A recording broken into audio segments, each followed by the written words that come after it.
against the tide. When he sees your eyes running through the night, only takes him back. Always out of sight, crowding through the night. Run, you can run, but you'll never hide. The walls are coming, you're running. The walls are coming, you're running. The walls are coming, you're running. The walls are coming. Hey guys, and good evening. It is Sunday night, which can only mean it's the final word on the weekend's action, but it's going to be a lot more than your general normal weekend's action, because aside from the game yesterday, which Wolves lost 3-0 down at Craven Cottage, there's so much been happening today. Wolves manager, Wolves head coach Vitor Pereira getting sacked, let go, and his backroom staff today.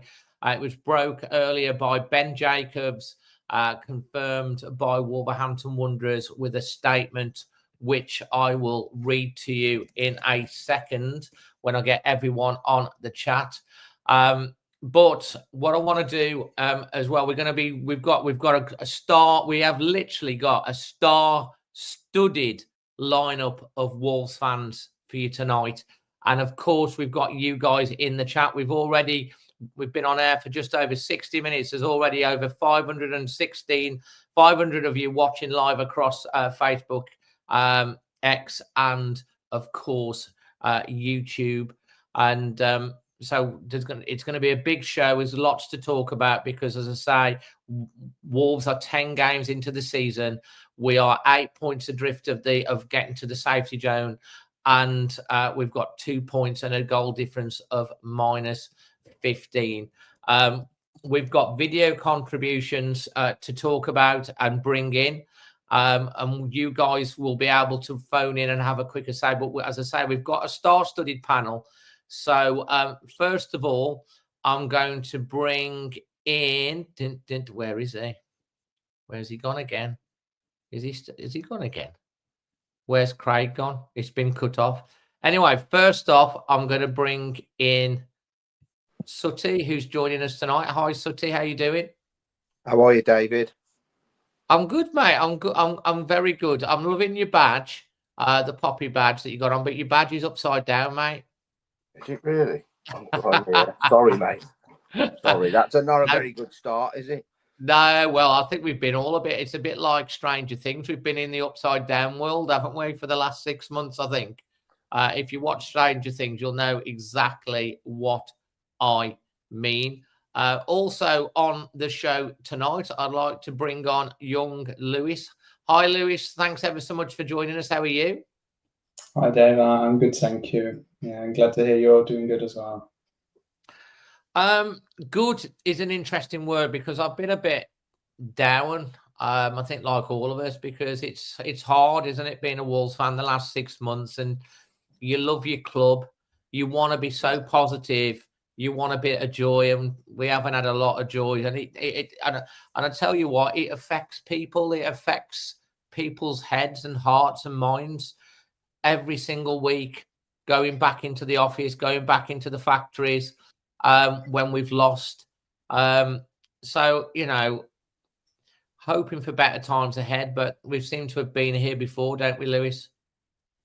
Yeah, certainly feels like a couple of mistakes that have been made in the past have been repeated, which is never good. It's a shame that we haven't learned our lessons. So, yeah, it's been very frustrating, obviously. Absolutely.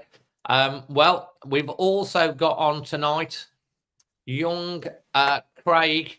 It is a week off for him today, but he was insisting on coming up when he heard that the guillotine had fell on Vitor Pereira, and he did want to. He was very angry at the end of last week, and Craig, how are you doing? Thank you. It was great spending the day with you yesterday, even though we was lost. Yeah. It was. I felt really, really down afterwards. But before anything else, I've had the pee ripped out of me all week. Rightly so. I got to own it. I said it. What I actually meant to say was that she, being the head of the snake, and the snake needs its head like chopped off. And I didn't say that. but I'm not a thug. I'm passionate, yes, but I asked Dave if I could just, clear that up, because I have taken so much stick this week down at Match Wednesday, yesterday. My cousins, my friends have phoned me up, laughing heads off. It's been shared laughing their heads off, Craig. Yeah. I know. There you go, another pun. So just to clarify, I didn't specifically mean chop his head off. It was a metaphor for chopping the head of the snake. That's what I meant. You're not encouraging anyone to go and do that. Absolutely not, Dave. No. Yeah, no. I think everyone got that anyway, and saw the funny side of it. I don't think anyone thought you meant it seriously, but it's glad that you've come on to clarify that, Craig. Right, we've also got on the show tonight, we've got young Dan. Hi, Dan. How you doing? I'm all right. How's everyone? Panel good, chat good, right, Dave, Dan. you all good? Yeah, Dan's already at Molyneux, hoping he's gonna get the nod. I hope, mate. Honestly, I hope not. Oh, but yeah, doing well, Dave. Thank you. Okay. Representing the girls in old gold tonight, we have Donna. Hi, Donna. How you doing? Yeah, I'm all right. Okay? How's your week been? Yeah. Thanks for asking me. Yeah. It's great to have you on. And say every week we are trying to make sure that we get a female Wolves fans represented as well. And if you've not got on, if you're a female Wolves fan that's watching, and you've not got on to the Girls in Old Gold Facebook page, Facebook group, I'm not even allowed on that. It's only it's a great little group that they've got going there. So you can, if you're on Facebook, search Girls in Old Gold on Facebook and get yourself on the group, because there's big things happening with that. And we've got no top panel can possibly be perfect unless you've got a debutante. And boy, we have a debutante tonight. I met this chap yesterday down at the games, stood behind me at the match, has really loved the channel, and said, Dave, I'd love to come on. I said, well, like I say to everybody, you can come on. And here he is. It's John. How you doing, John? I'm very well, guys. How are you? You're getting a load of applause from everyone for making your debut as well. So good. Everyone make sure they welcome John.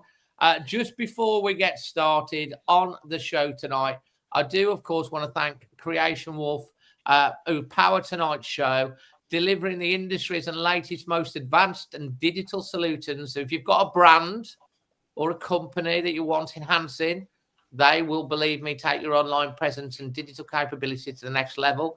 You can find them on creationwolf.com, or the link is below this video. So, fantastic panel. I'm sure that you've got agreed tonight. Let's just look in the chat. Loads of people are welcoming you, John, which is great.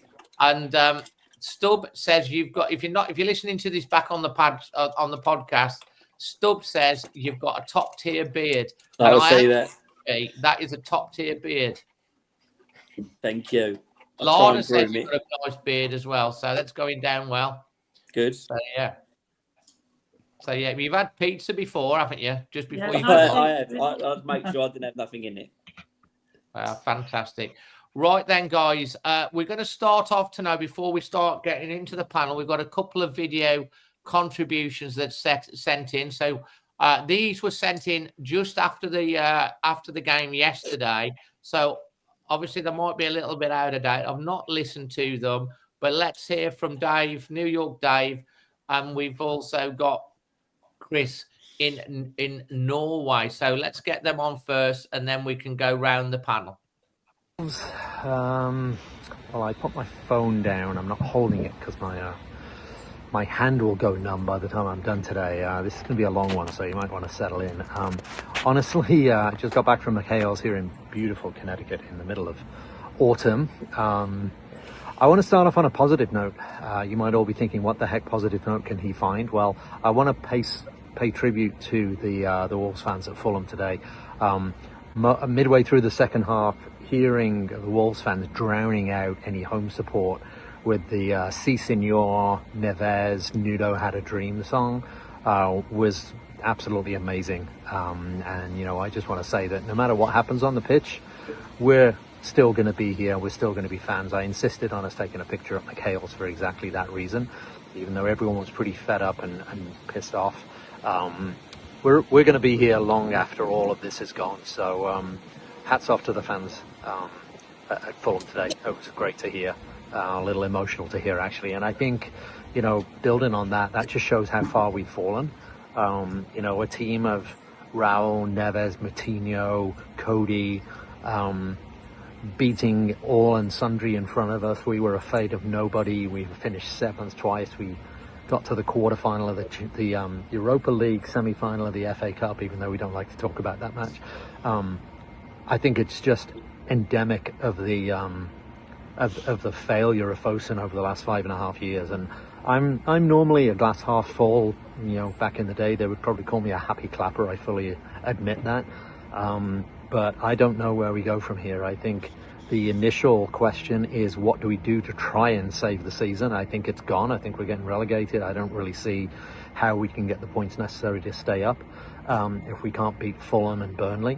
But something's got to be done right now. I don't think Vitor lasts the weekend. I think he's got to go. We've got to get somebody in to try and salvage something. You know, the new manager bounce is a real thing. You know, the Athletic did a article about that a few weeks ago, and it's true that for the next 3-4 games you get something out of them, and maybe freeing the players up to play as they want to play against Chelsea next week, we might get a cheeky result we wouldn't expect and give ourselves a platform. But I think we need new management on the pitch. Sorry, Vitor, you had the summer, you brought in a team in your image. I know you didn't get every player you wanted, but you built this squad based on what you wanted, and you're not getting it done. So I'm sorry, we need to make a change. We can't do this anymore. I think we can all sort of, as they would say over here, Monday morning quarterback it and say, why did he pick this person? Why did he pick that person? But if you're doing strange lineups and getting results, that's great. But when you're doing strange lineups and getting beaten 3-0 at Fulham, sorry, it's not working. The question then is, who the heck do you get?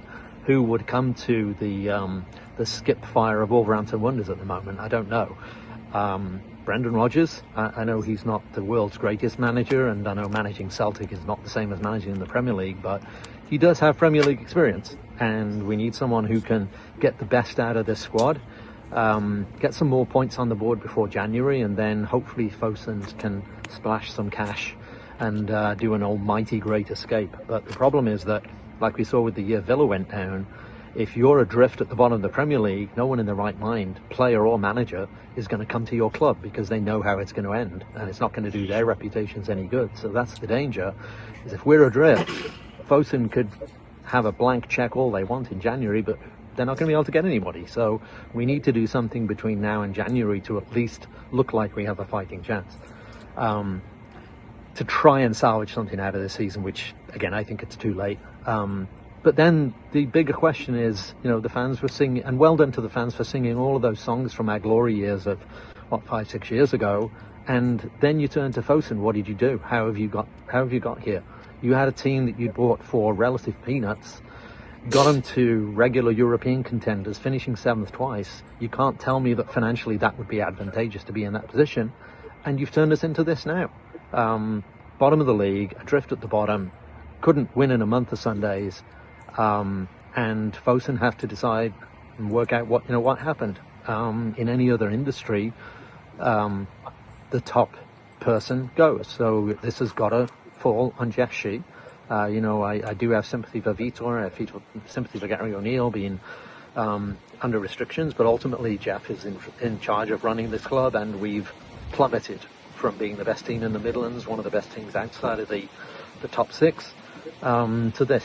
And something has to give long term, and I don't know what that is. I don't know how Fosun look at this and say, we spent this money, we had a club that was worth up here, and they bought in here, we were up here, now we're down here. If we get relegated, we're back down here. Their investment just goes out the window. So they've got to look at how do they turn that around and improve their return on that investment. Do they just sell up and take what they can now? Do they desperately try and keep us up, but they run the risk of getting relegated and their investment is worth even less? And then if we go down, do they then throw some money at it, try and get us back up, and then sell us for a better price than they could get now? I think that's the quandary they're in. So, I don't know. It's just a really shitty situation to be in. I'm dreading Chelsea. Unless we, like I said earlier, if we sack Vitor and maybe ring in a caretaker and can get a bit of a rise out of the squad and get an unlikely result, that's about the best we can hope for. So I don't know. Dropping Andre and Joao. Hover, I don't think he's as bad as some people make out, but I don't see what the logic is in starting him ahead of Chachua, who has some pace and can cause problems. I thought Agba did okay in the week, so I thought he deserved a start. I think he was unlucky with the red because there was a handball before it. We all saw it. The ref saw it. Everybody, even my friend who's a Villa fan, saw it. But apparently the VAR, whose job it is to see it, didn't see it, which is, just about sums up that incompetent bunch of buffoons. And then, not trying Strand Larsen and Tolu up front. Try something different. Two big strikers. I think they played together. Oh no, Sasha and Larsen played together against West Ham, I think, and it caused them some problems. Was it West Ham or somebody in the Carabao Cup? Vitor is just making some very strange decisions for me, and I don't like to second guess the manager because he sees what happens in training. He sees how players are performing. He sees how players are responding to what he wants them to do. So, fair enough.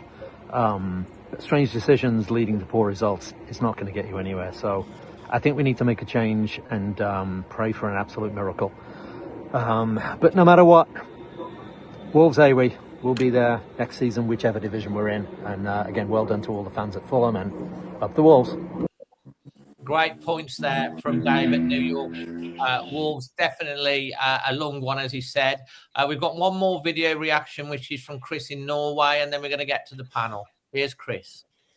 For Maidstone in Norway, after that abomination of Fulham, and just when you think there can't be a new low, there is a new low, and it started with the team selection. Now let's get it right. Let's say it how it is. There's a manager trying to get himself fired. No question about it. You play your best players. You didn't today. And, of course, we got totally over in midfield because the two best midfielders didn't play. Again, this is not something that is difficult to understand. This guy's given up and tried to get himself fired. At the same time, you have to say that the players that are out there that are paid a lot of money, regardless of the circumstances, are simply not giving the required effort, the majority of them. That's very, very obvious. Standing off players, not going with runners, not being physical, not engaging, not pressing. People will point to the red card for Agbedu, but listen, we were struggling. To struggle, you've got to try and get an result. We were getting overrun before the red card, so it's had no significance whatsoever today. No significance at all. I don't know how many times I can say the same thing and mean it more, but that performance was way, way worse than I thought was possible. Listen, they're not doing enough. They're not trying. The manager's not trying, and the players aren't trying. What a combination that is. Both at the same time. They just don't care. But we do care, don't we? Because we have to live with this. We have to live with the feeling that we have now. The feeling that you just can't be bothered with anything in life because we've witnessed that. The feeling that when you see friends and colleagues and they ask you about it and they can't wait and they smile and ask you about the result and you have to live with it and answer it. And you feel this small because people are talking to you about Wolves again. There's nothing to be proud of. Again, And that's the thing that doesn't get discussed. How does the situation we've got now make you feel in your everyday life, every day? Because you're embarrassed. Because you don't want to be associated with it. And that's what it does to you. All of us have to live with it. But these guys, the money they're earning, and I will mention the money they're earning because they could at least try it. They're not at the moment. There isn't any positive stuff. The only thing positive I will say to any younger fans who have never experienced this before, and it is very difficult, but I'll tell you this, I've been through this before. The only thing that keeps you going is it will change. We will get our pride back one day. It won't be for a while, I'm afraid. I think we're going to have to just stick with it the way it is. But the one word I'll use is the one word that's really important, not just in Wolves in life, resilience. And you see the Wolves fans at that game, they've got it in abundance. We as a fan base have got it in abundance, resilience. One day this will be over. And we'll remember how tough we were at this time. But it's very, very hard, isn't it? I don't know how to live with this at this moment.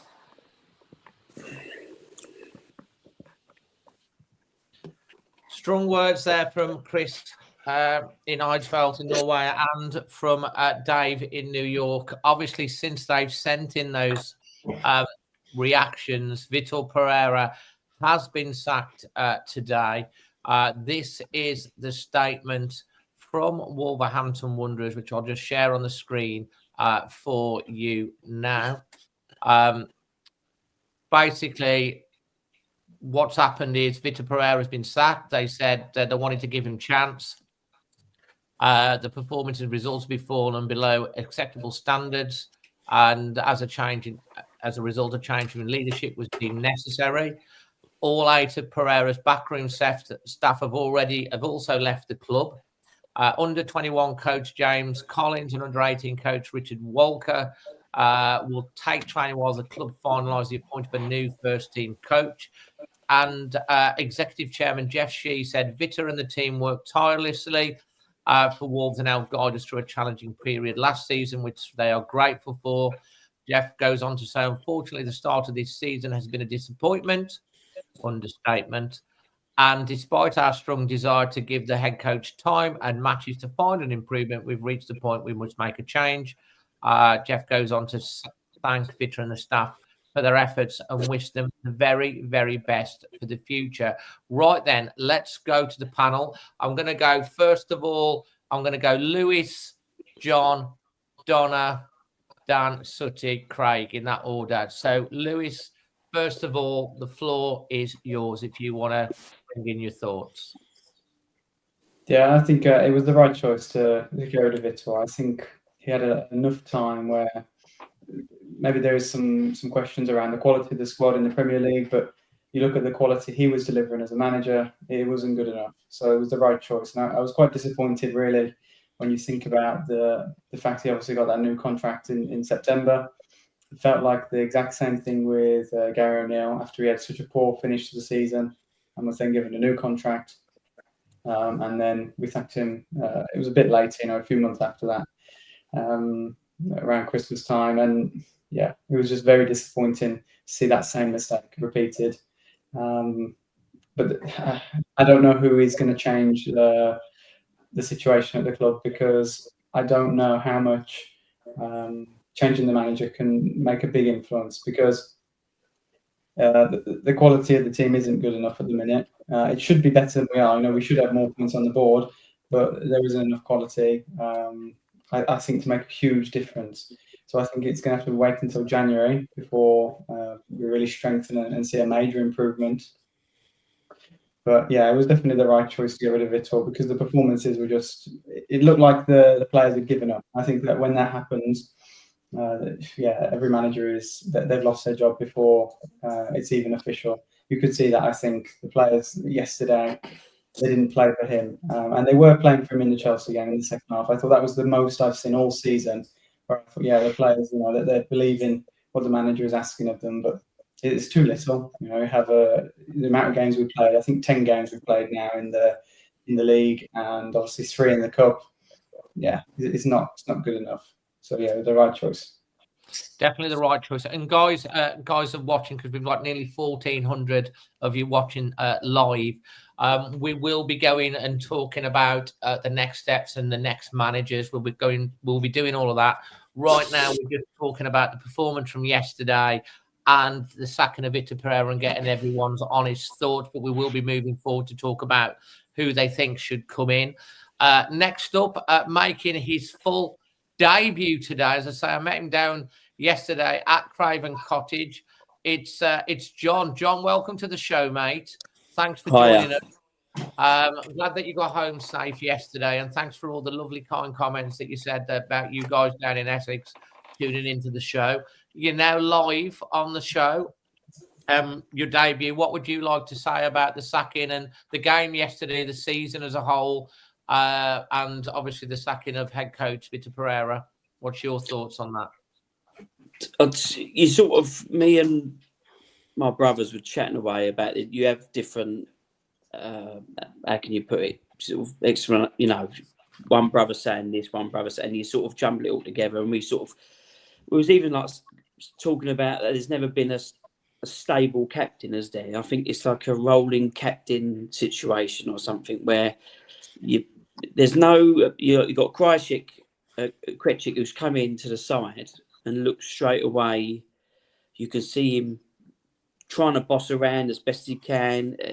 You've got their heads were down. You've got Hoover was on loan at Championship sides last year. He's now in the starting 11. You've got two players in midfield, in my eyes, out of the top 6 obvious sides last year, which could still walk into a Premier League top 6 sides in Gomez and Andre, and you're starting a game which is a 6-6 pointer, you know, where they should be, whether they're not playing good or in training at the moment, but they should be definitely in that midfield. Then you've got a manager who just looked like he was beaten, just walking to the touchline yesterday. The structure of the side was a mess. It was just it's just been it's almost for the first time I feel like it was a bit like the Walter Zenga days of getting loads of signings in. And I know he needs time for him to sort of gel but they don't look like footballers. They just, some of their body frame just. We had a player years ago, Wolves. I can't remember what his name is. I think he was something Mendes Lang, where he was. Yeah, that's his name. Yeah. There was loads of players, you know. There's loads of players we've got who don't look like they're athletic. They just look. It just looks like there's not one player there who we are destined to go down. It looks like, I don't want to be negative, but there's not one or two players there who are. You know, I don't even think that the guy Wolf, I don't think he's even good enough to sort of cement a position and stay there. Like it's the rotation sides of it's just dismal. It's been dismal since. John, there's a really interesting quote on the screen from Terry Leverage, a comment. He's basically saying that for the first 10 games of the last 4 seasons, Reeds played 40, won 5, drawed 11, lost 24, and he's making the comment there seems no effort to put it right year after year. That's an incredible stat, John, isn't it? Yeah, it's and that's the one thing my brother said. For the manager with Vitor, you don't manage that many clubs for a reason, do you? I'm sick of probably getting them guys in. I know you've got to get a guy like that, you know, a Portuguese guy, because you don't, you know, what's happening behind closed doors with the, what's his name, set up, what Fosson's got. What's the Portuguese guy called? What about the technical director guy? Yeah, what's he? Dominico Tetti? No, not him. The one who's calling the shots with all the transfers. You want Mendes? Yeah, like Mendes. Yeah. So you've got to get a guy in, I know, who's probably got to sort of understand the cultures and the languages we've got. But if you get someone come in like a Rodgers or Carrick, it's going to be someone on a shoestring, or someone who's going to be cheaply bought in, because we're not going to want to pay a compensation package. So it's going to have to be someone who's floating about to either steady the ship and just play okay for the fans and know we've got to start again next year, or get someone come in and really sort of, you know, just steady the ship and try and stay. I'm not sure. I don't really know what. I've just got all. It's got all the writing on the wall, like a Southampton team going down with just a couple faces who are going to be moved on next year, and it's going to be back to like the guy at Southampton got sacked today. It's. I just consider being so many more managers coming in, and before it's actually sorted from the back room, then starting all the way through the team again. To be honest. Well said. Great, some great points there. Now we do have some people in the green room that have phoned in that want to come on. So we'll try and get you guys on in a bit. I'm just going to put you on mute, Craig, because you're making a noise there. So I'll just put you on mute for a second. We're going to now speak with Donna, part of the Girls in Old Gold team. Donna, thanks for coming on to represent the girls. What have you got to say?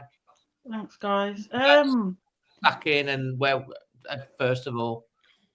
Yeah, I think great points made by the guys already, and I think the last 4 seasons stats that just popped up, and I think for me, and we talked about it on the Girls Club podcast.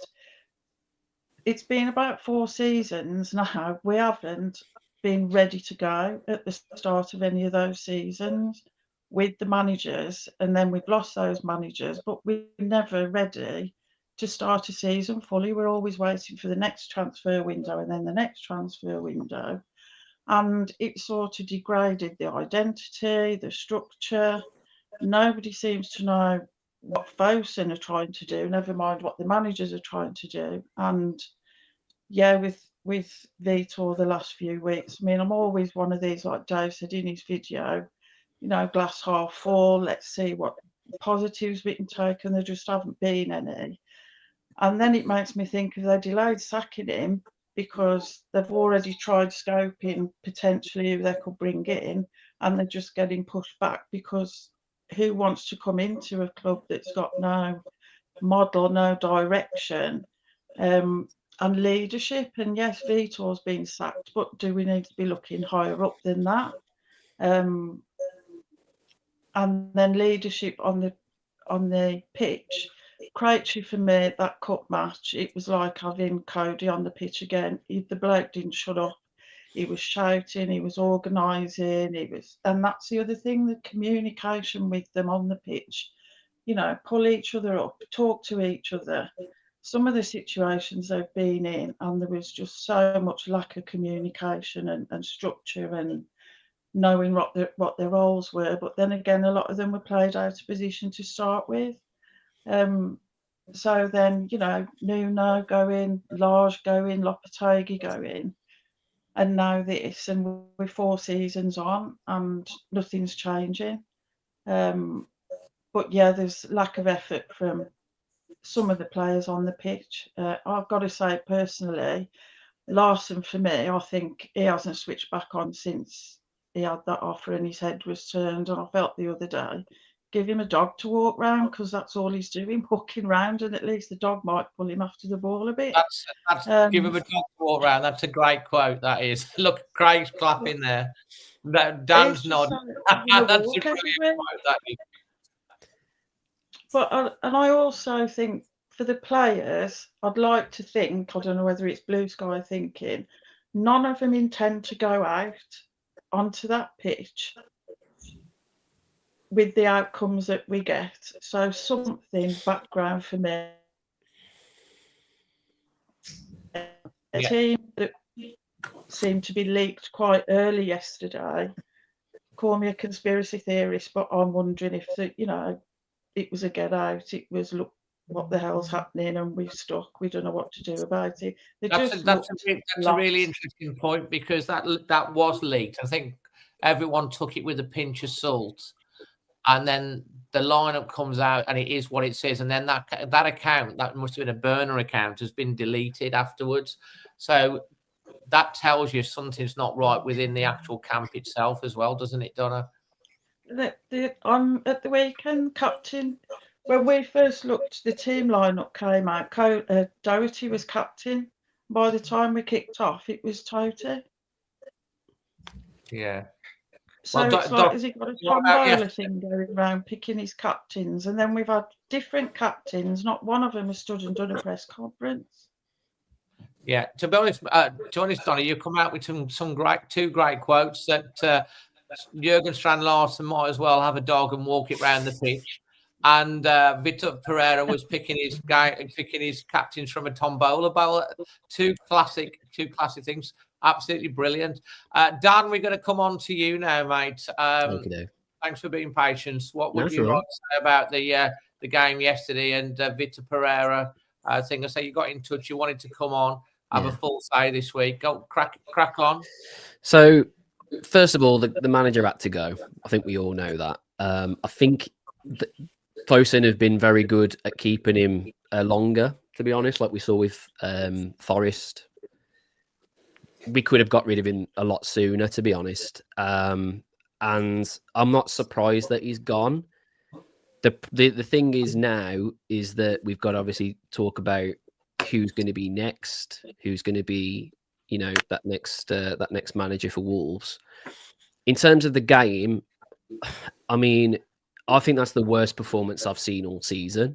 Yeah. I don't think the players were happy about where they were being played. I don't think it works having Arias so far up the pitch. I think that completely nullifies his game. I think Strand-Larsen, I don't think he's fit. I don't think most of these players are fit. Yeah. So I don't even think they're in the training ground. They're actually getting the correct fitness. That's another issue. And then defensively, I mean, it doesn't matter if you play 5, it don't matter if you play 4, it don't matter, because we look so soft, like as an underbelly, and it's just like one pass again against Burnley, one pass, goal straight away against Chelsea, sorry, and then yesterday the same again. We just look all at sea when it comes to defending, and I think that's a major concern, really, considering how many centre backs we've got at the club. We've got no one really other than Krejci, and he played him in midfield, and I just feel like when a manager's about to go, because they'll just make really outlandish decisions. And to be honest with you, like, no one is ever going to not play Joe Gomez and Andre. No one is. Like, that's just the most strange decision. If you're going to play one of them, that's fair enough. If you don't play both, you're asking for the sack straight away, because they're our two best players, and I don't care what anyone says. They are our two best players. And then I mean, it was just a shambles. It was a real embarrassment. And I've seen some pretty pitiful performances recently, but I think that one definitely takes the crown. I don't think attacking wise we were there, defensively we were there, and our midfield was non-existent because the two best ones are on the bench. So do you know what, Dan? It's interesting because I think I was walking to the game with Craig. We went together yesterday. We had a great, aside from the match, it was a great day. But I've never seen someone so angry. I mean, absolutely. And Craig will back this up. He was absolutely livid, fuming before we even got to the ground when the team was announced. Now, Krejci, he brought him in. I mean, we all know that we were a midfielder light. We saw that the transfer window. We needed another midfielder because we're very light. But Krejci said, "I can play midfield," but he's more of a defensive midfielder. Now, on Wednesday night against Chelsea, he still played Krejci in midfield, but he had Joe Gomez in the second half. Look how good he was. So if he was going to play him in midfield, you'd think he'd play him alongside Gomez. But dropping Andre and Gomez, to me, was a statement that there are the players that aren't really with him. And Emma, producer Emma, she says that the players were on the pitch are the probably ones where he's still got onside. What's your take on that? Does that first goal happen if you've got Andre there? By the way, I don't think so. I don't think the sending off happens either, because I think although we were down to 10 men, that didn't decipher the results. No, that probably doesn't happen either. I mean, sendings off happened, but it was a bit soft for me. But how easy it was for him to get in shouldn't have been happened. We had no control, did we? It was just unbelievable. And people I've seen, I can see you guys' comments, and some of you is talking about goalkeepers. I mean, I don't think Jose Sarr deserves to be number one at the moment. But, I mean, we definitely need a new goalkeeper, to be honest, because neither of them are very good at shot stopping at the moment. And if we're going to keep playing this system where we're playing out, we need someone better with their feet as well. I'm at a loss, really, on how we stay up this season, because no matter what manager you bring in, I mean, we're going to talk about Fosun and everything. I'm assuming. Well, yeah, of course, soon. Absolutely. We're going to cover the whole range of everything. I mean, no matter what manager you bring in, they're going to have the same poison chalice, and there's nothing else you can say, is there? I mean, what manager's going to come in here and make a big difference, really? All they've got to do is Google how long managers last at Wolves, and I mean, who the hell would do that now? Like, it's just ridiculous. Our track record for managers is awful. It needs studying. It's terrible. It needs to study. It could have its own book, to be honest. We've had so many. I think Vitor Pereira is kind of like the latest Walter Zenga. He was very likable.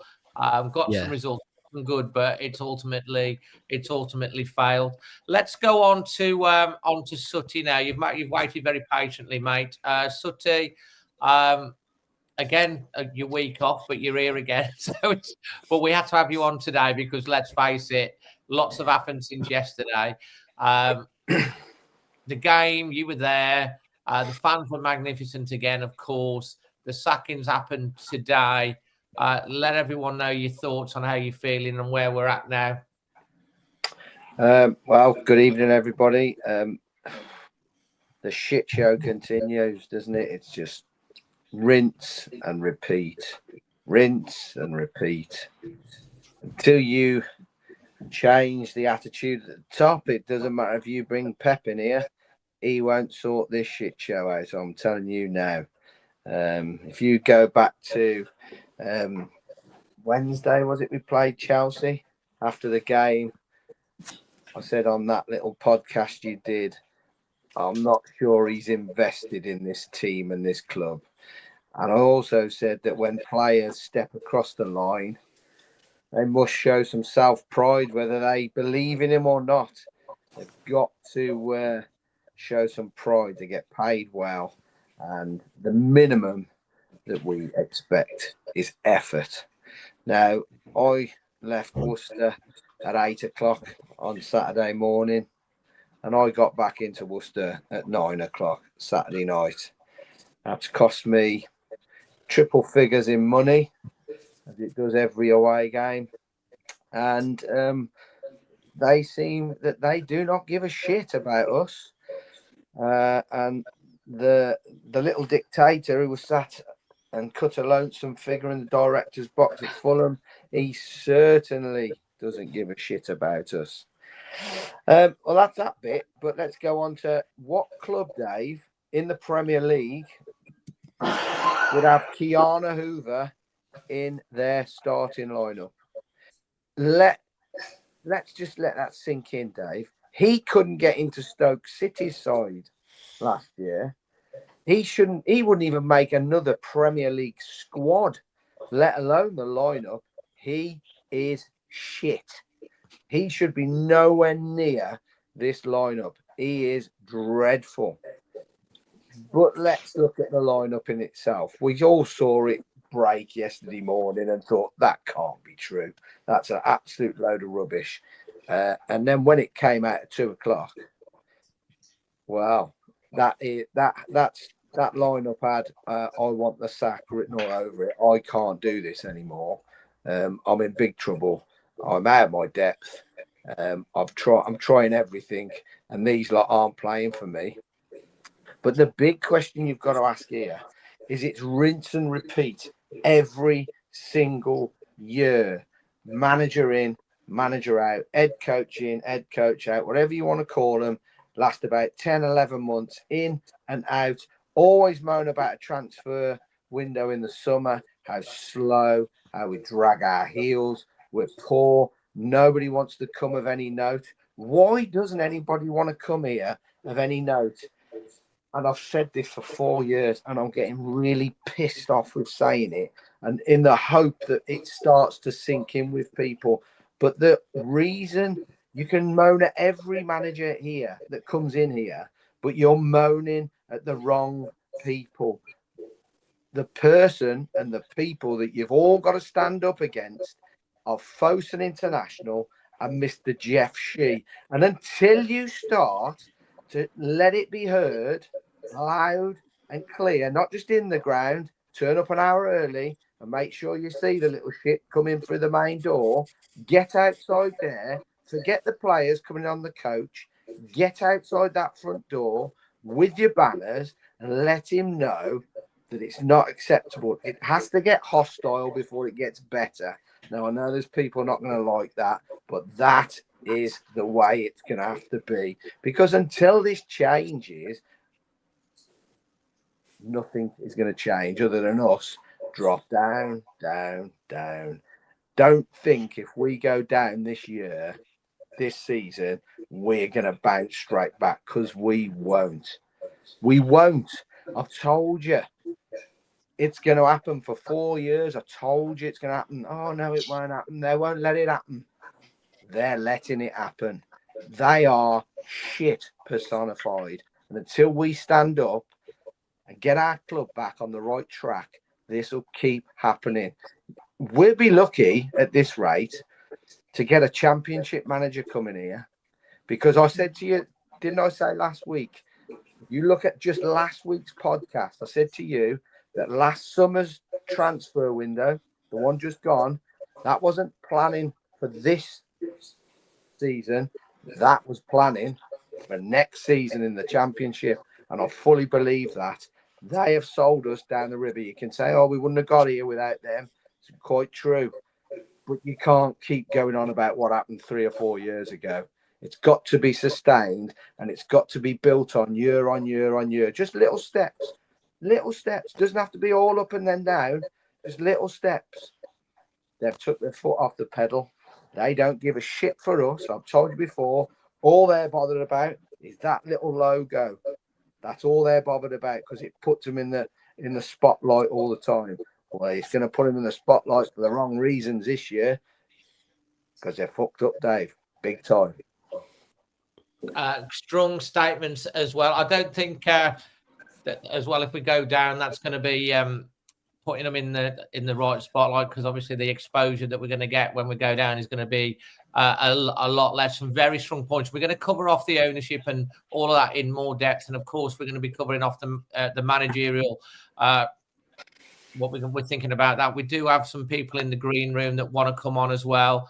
Andrew, Chris, Davis, who came on from Charlotte. Apparently Davis has got some very interesting stuff to tell us as well. Craig,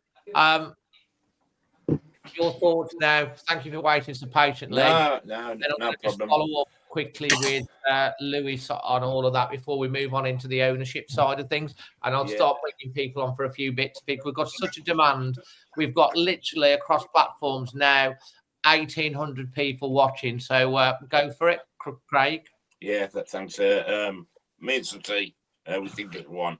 and I've written some words to a song today because I agree with Sutty. We've got to be united, and I've written some words to my old man's a dustman that we normally sing Steve Bull's song, and I'm deadly serious because I posted this on all the Wolves sites, and it just goes, Jeff Shea, you're the problem. It's time for you to go. You sucked the life out of this club and brought us 2 new lows. You are a dictator who hasn't got a clue. We hate your guts, so sling your hook and take your Fosun too. So that's a new song that I'm hoping will start to do the rounds, and the 4 sides of the ground need to sing that, and it's Jeff Shea and Fosun that we need to focus on and make them feel really awful and uncomfortable. On the Pereira situation, the sort of quote that said it all for me was, "Wish he'd gone at the start of the season." So, what does that tell you about the environment of the club? That is a guy that's been our saviour when we thought last season. Can I ask, Craig, where's that quote come from? Yeah, it's on a Twitter site, Dave. Yeah, and it's been. Is that being reported by anybody with any credibility there? Not that I Is know. that just is that what I'm trying to say is, has that been verified, or is it just because you get Twitter? I haven't got a clue, Dave.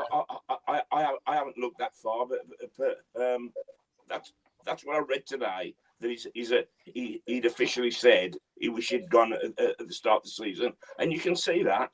You can see that he wasn't the same this season as last. Because why? Because through the last 3 transfer windows, Dave, the liars and the promisers who don't deliver in this club, Fosun, have done it to the last 3 managers, and they're demoralised. The club is toxic. There's no doubt. I've spoken to so many people that work for the club, and they're frightened to speak. But all they say to me is, Craig, such as who? I can't, Dave. I mean, no, Dave. Dave, you're not going to draw me, and you're not going to close me down on it. No, I'm not. I'm just interested to know, because obviously we had statements here. Dave, in what areas? Inside the club, what areas? This is from employees inside the club that say you speak for us. That is the single biggest reply I get. You speak for us, right? So he's a dictator. The coach has saved us, and he hasn't had the timely support. That's the thing. He hasn't had the timely support. 3 seasons now. Donna was spot on, wasn't she? They brought players, but late after the pre-season's gone. So you're spending 7 to 10 games to sort of get them up to speed. No wonder we've got those stats. 5 wins in 40 games over 4 seasons. No wonder.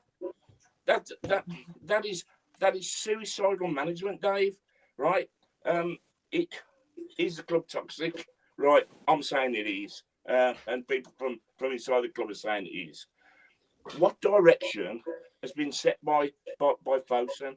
Because we're going through managers like Sweeties, and we can't play in a 4, Dave. Our players are just not good enough. Yesterday was a complete and utter garbage show, wasn't it?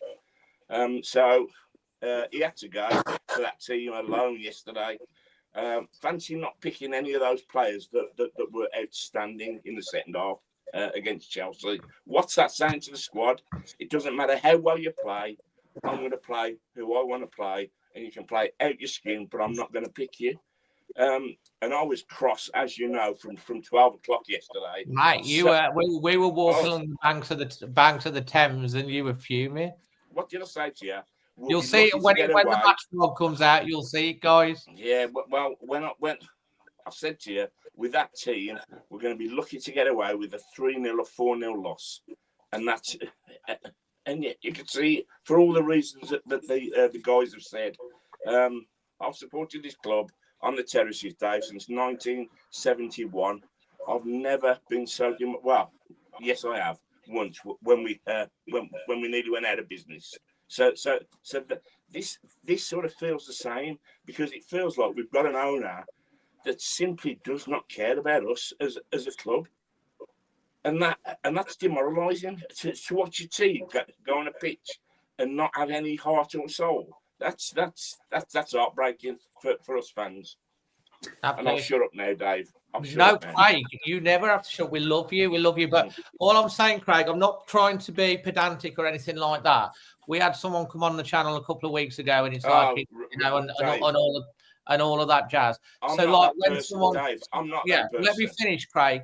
When someone comes on and says within the club, I'm not asking you to name names. All I was saying is that a footballing department or is it like employees? Yeah. In that's the where background. I was trying to. That's what I'm trying to clarify. Sorry, in the background.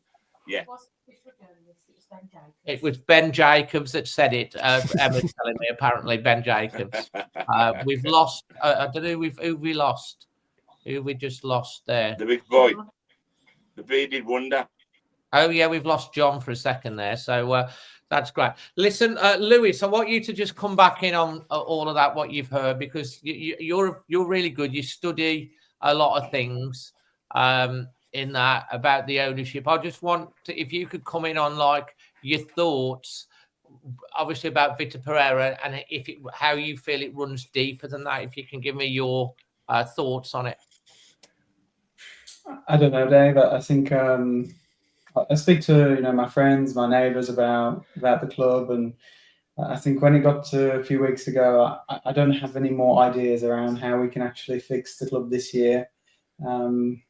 Obviously, we can have a better manager and we can sign players in January, but I think this year it's just too much of an ask to stay up, and it's really it's really tough, because I agree completely that we are not in the position where we're going to come straight back up, because lots of the players, I believe, that are stronger players will leave.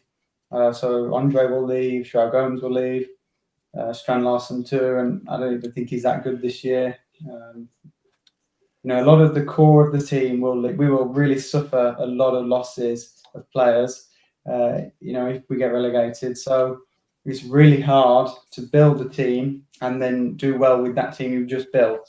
I think you kind of see that this year. We haven't, we lost 4 key players in the summer, and I said at the start of the season that Nelson, Pablo, Cunha, and Ait Nouri, they were 4 key players for our team.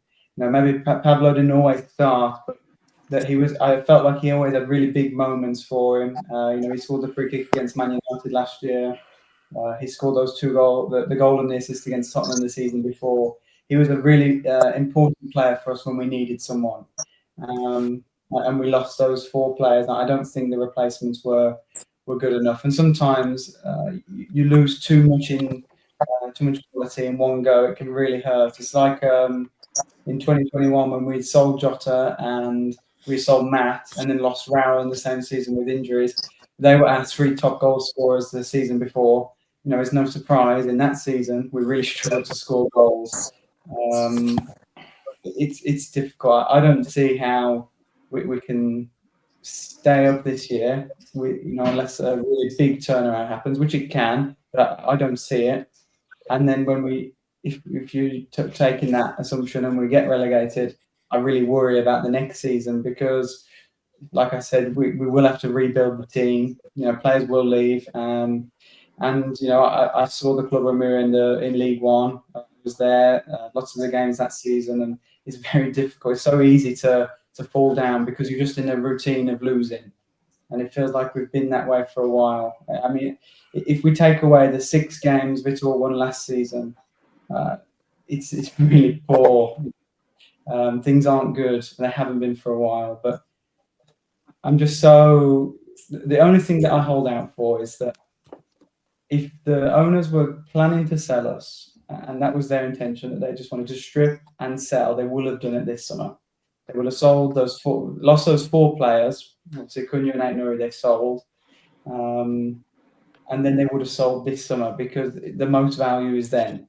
Nobody's going to buy a championship club that's not a championship club yet. Nobody's going to sign a team that's going to get relegated for the amount of money they'd want to make. And I saw that the news about the offer last week from the American guy, but nothing's came of it. And I don't think it would have, whether they rejected it or it just didn't happen at all. I don't think that, I don't think they're going to sell. So if they're not going to sell, they're going to want to protect their investment. And that means that it will be a January where maybe they spend so much money again and they really try and keep us up. But I think it's just too much this season to ask. Absolutely well said. Obviously you're not feeling too optimistic there. We're 10 games into the season. We've got 29 to go. Craig, I just want to come in onto your point, and then I've got a couple of callers that I want to put on. But I do want to.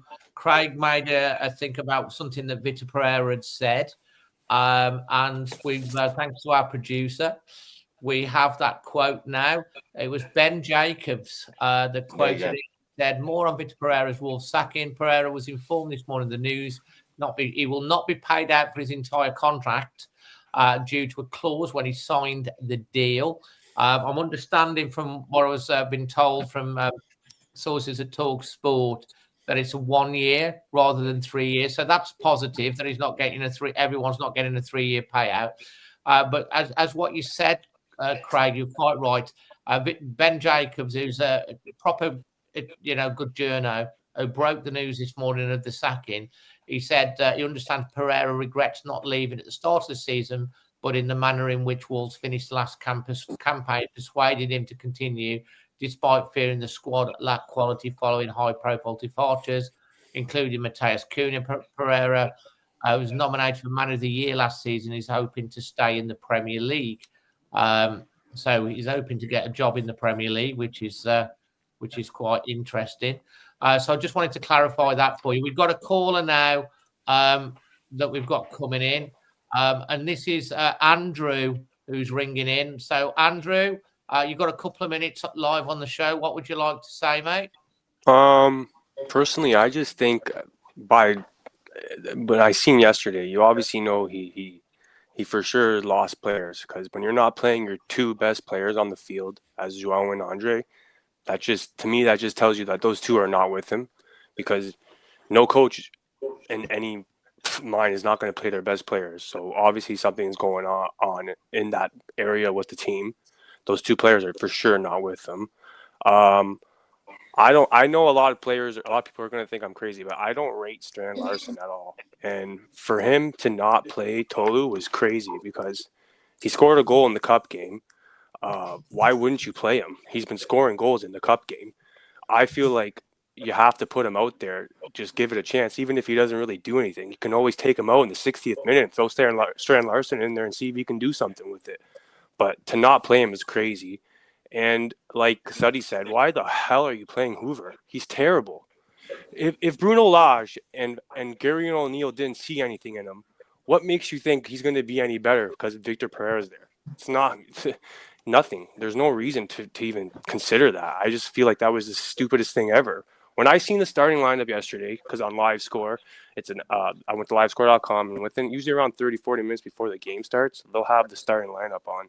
And I thought sometimes they're wrong. So I looked at him like, there's no way this is possible. And then when I seen it, when they actually put the players on, it was actually correct. I couldn't believe it. I thought, like, there's something going on, right? And that's when you know that he's lost those two players. Andre and João don't want to play for him, clearly. But another factor is, I just don't, like, at the beginning, it was like a week before, 2 weeks before the season started, you could have sold Strand Larsen for what, 65 million? I'm not saying that they should have sold him or whatnot, but at the end of the day, you're telling me right now, if you would have sold him for 60 to 65 million, that if you spend an extra 5 to 10 million, that's about 70 to 75 million. You can't get a better striker than Strand Larsen in soccer for 70, or football for 70 million. You're telling me right now there's not a striker better than Strand Larsen for 70 million. I understand they probably don't want to come and play for the Wolves, right? But at the end of the day, you can't sit here and say that if you were to sell him for 70 million or for 60, 65 million and spend an extra 5 to 10, because they made lots of money in the transfers, that you can't get a striker better than him for 70 million. You can't sit here and tell me there's no way. It's impossible. There's tons of strikers better than him for 40 to 50 million. Probably you could pick them up. Look who we went and got. We got players that have never played a game in the Premier League. They played like nothing against Tolu. Like I said, we should have started him, but come on. Oh, he was a top scorer in the Belgian league. Like what the fuck? What's the Belgian league, man? It's nothing. It's not a crazy league to be a top goal scorer in the Belgian league. Come on. And I just don't see where he's coming with. Like, why didn't he play? If our thing is that we have a hard time defending, why aren't you playing 5 defenders then? Put 5 defenders out there.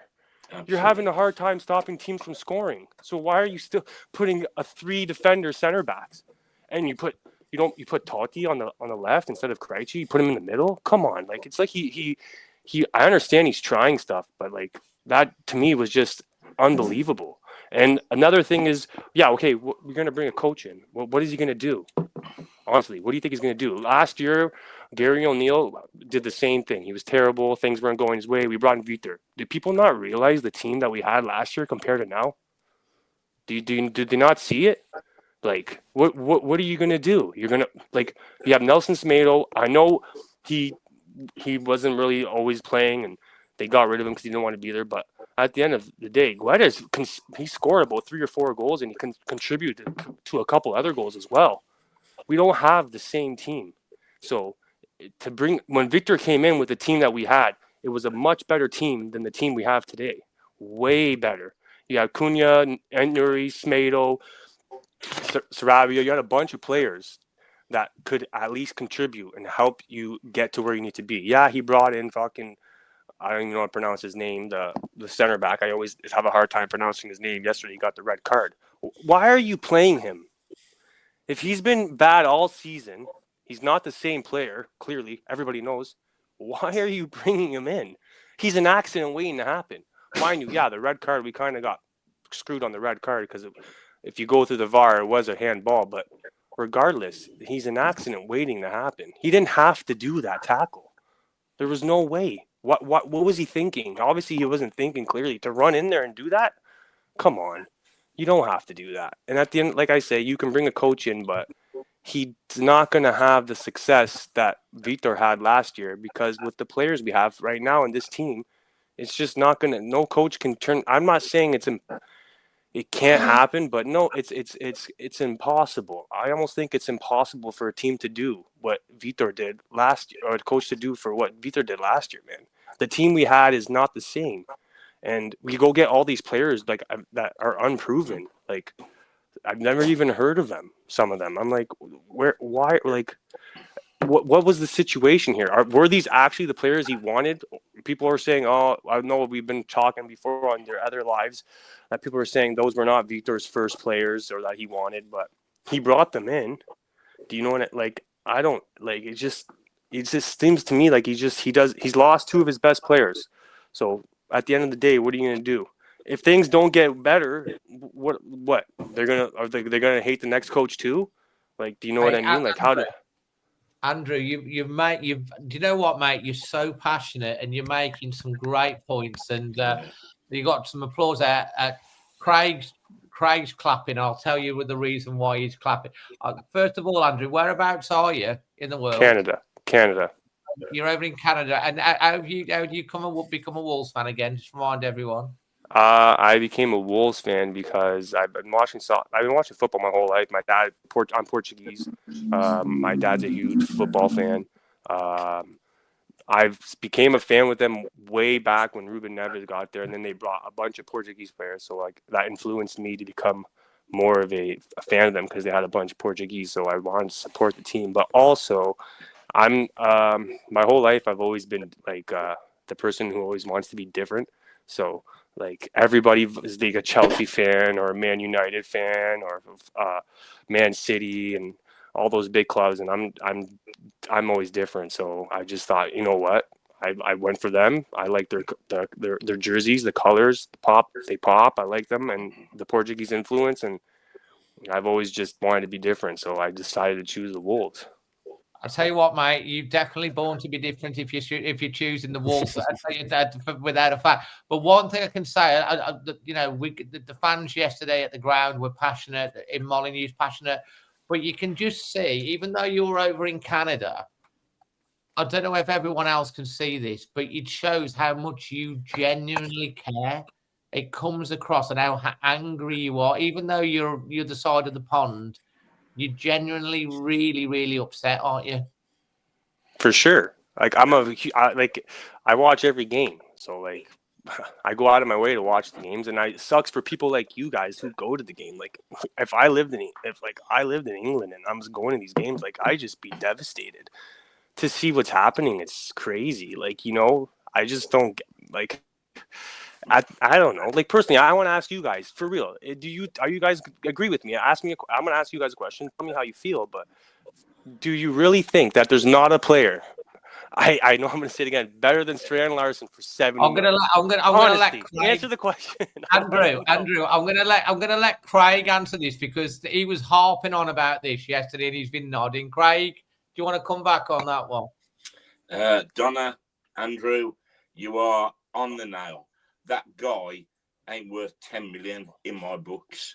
When Newcastle came in for him for 60 million, I am shocked that Mr. Toxic didn't snatch their blooming hands off.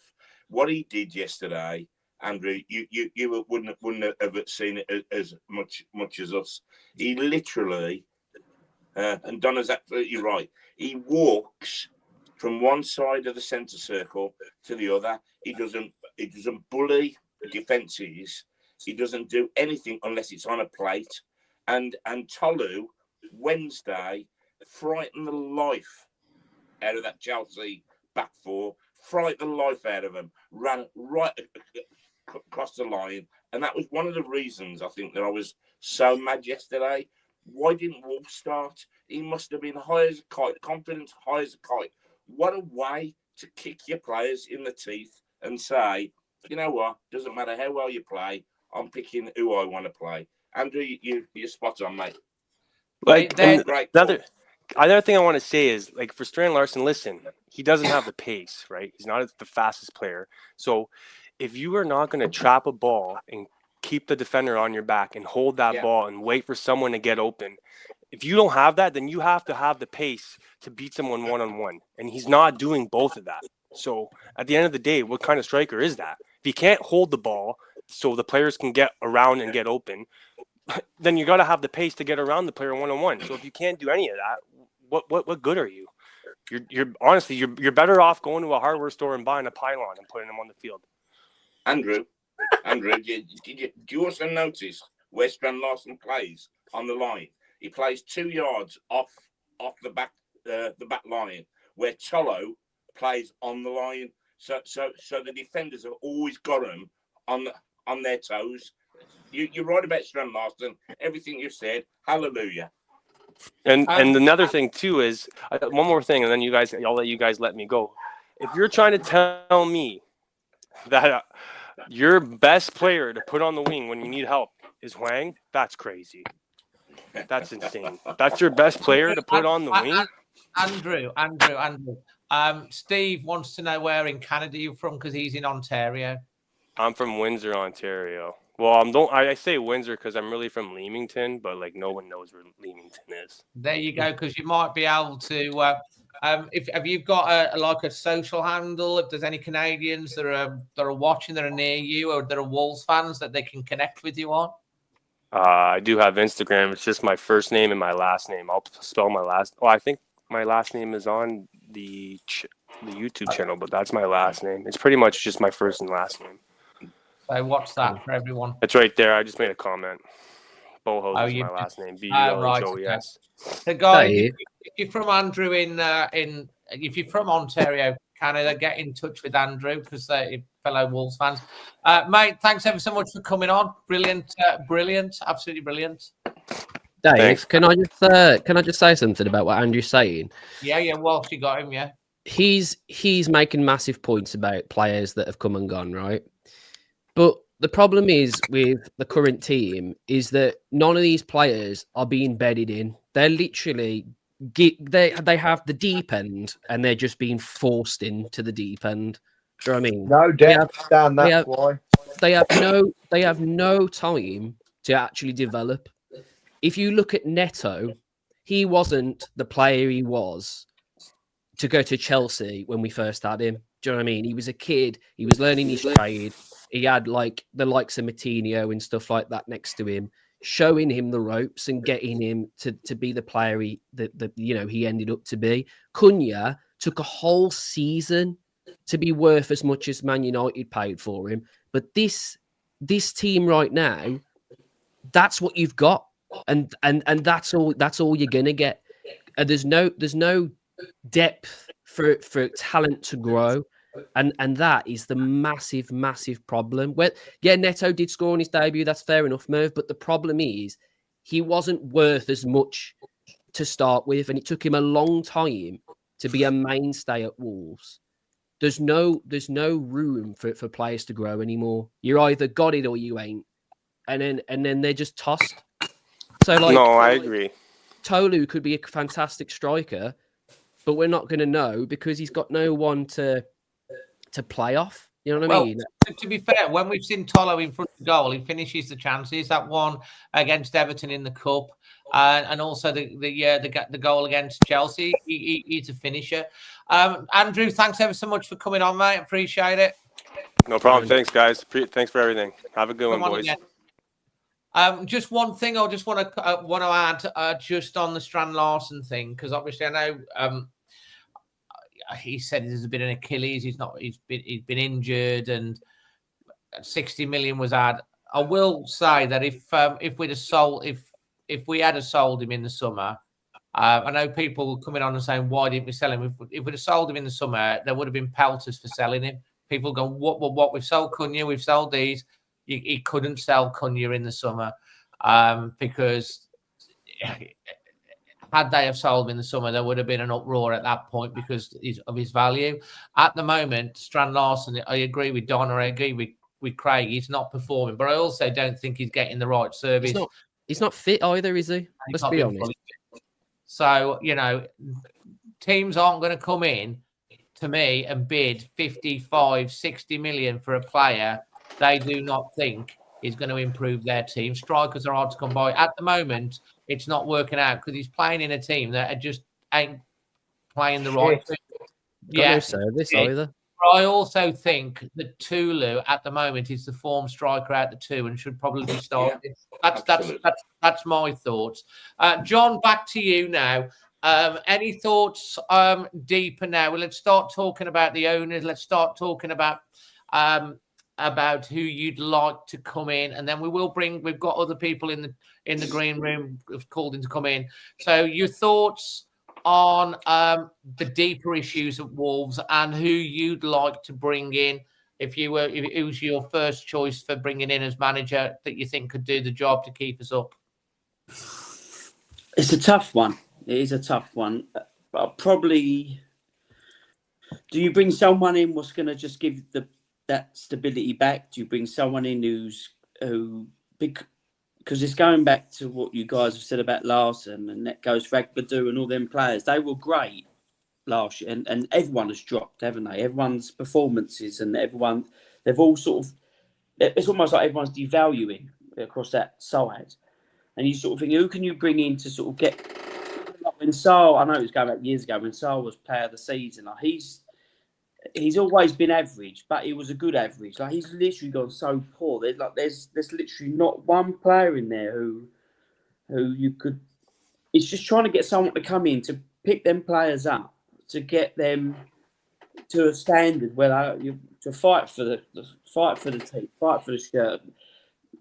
Larsen, he at the Ipswich game I went to last year, won 2-1. He won us the game. He loved it there. You could tell everyone just looks broken. I really can't honestly tell you, I think could pick up the team who, it's almost like you'd like to think an older head would do it. Someone who's been around, who can put their arm around him. And I thought Pereira was that guy. He seemed sort of that guy to sort of pick you up. And I feel like if you brought a guy who's in their early 40s, who's doing okay somewhere, who's only a couple years older than some players, or is that going to be a player who's going to get their attention? Has it got to be someone who's sort of who's sort of in their sort of 60s, if you like, who's sort of had, who's it's got to be someone I think who's managed in England for a change. I think just to sort of, because a lot of them players don't know, they're still not. The winter weather's coming up now, the colder times. I don't think it's a mess. I honestly can't tell you. I think who could come in and be someone who could probably just get that team smiling again, if you like, let alone playing. But maybe the weakest one, the only one I could say probably would be a Rob Edwards, because he knows the club, maybe. But that's a very, very bad choice as well. Still, really cheap choice. John, can I ask why would Rob Edwards necessarily be a bad choice? I don't think it would be a bad choice. I think he speaks well.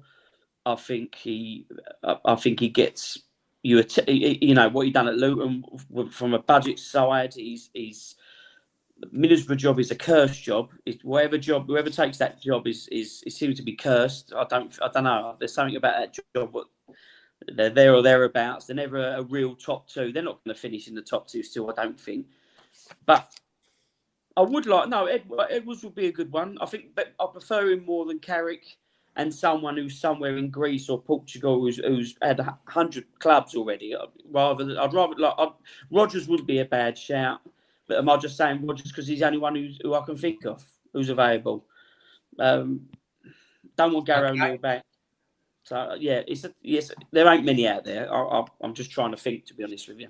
No, we'll continue thinking. Donna, what about you? Where are you at with the deeper issues at Wolves, and who would you who comes to your mind when you're thinking about a manager, Donna? You're on mute at the moment, Donna. Donna, you're on mute. You got yourself on mute.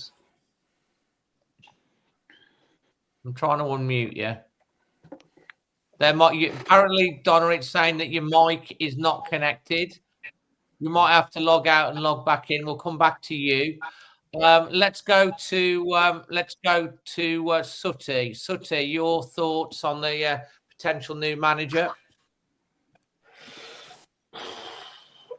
As I said earlier, Dave, who's going to want to come to this? You've got to have leaders all throughout a club, Dave, that people look up to. So your top man, the little man at the top, he's no leader. He's a dictator. We haven't had a leader in the dugout for nearly 5 years. Since the big man was turfed out the door because he had a different vision to the little man at the top, respect was lost. And now, where we used to have leaders all over the pitch in every department, we've got none. We've had 6 different captains in 9 games or something. So we are devoid of leaders. That means we're devoid of ideas. You tell me a manager that's going to come here under this regime where the top person in the club does not have a vision to compete, to be successful. You tell me. Well, your pool then is so small that you're not going to get anybody of note that's going to come at best save us, at worst save us, and at best make us play in a way that we like. Unfortunately, it's not about playing how we like now. It is about trying to survive. But if they think we're still on single-digit numbers come January when the transfer window opens, and then they go and toss another 100 million at it, that will not save us. That is very, very unlikely to save us. So until it's just rinse and repeat from me as well. I'm sick of saying it. We need some action to get things changed, because nothing's changing, is it? Absolutely no. Just getting worse. Year on year, it's getting worse because we haven't, as a fan base, got the bollocks to do anything about it. Well, you're going to have to start doing stuff about it, because no good coming on here week in, week out, listening to the likes of me whinging and then jumping on board and saying, oh yeah, we agree with him, but we ain't going to do nothing, because it ain't never going to change. This isn't how we are as a club. When we feel disenfranchised from it, we should stand up and fight for what we believe in. Now, we're going to end up with a championship manager at best, whether he comes from abroad or the championship. We are not getting a top draw manager. We've had them. We've let them down, because we have let them down. There's no two ways about it, because they all leave in the same way. So it's consistent that the man at the top lets the middleman, the head coach, down, consistently lets them down. And they think, why bother? This bloke doesn't want to achieve. They just want to stay. They don't want to achieve. 17th's good enough. Well, that looks crap on a manager's CV. So until we grow some balls and start having a real pop, I think you'll see next week at Chelsea that there'll be a lot of supporters really pissed off, Dave, with a club that's turned down another 1,100 tickets to an away game, which would have sold out. And I think next week could be a major turning point, because if you think Fulham was rowdy, I think the 2,000 that have got tickets will be really rowdy. And there will be things going on at that game that will really, really make this top man at the club sat in the little director's box on his own, cut a dejected figure more than ever. He is going to squirm, I'm telling you that.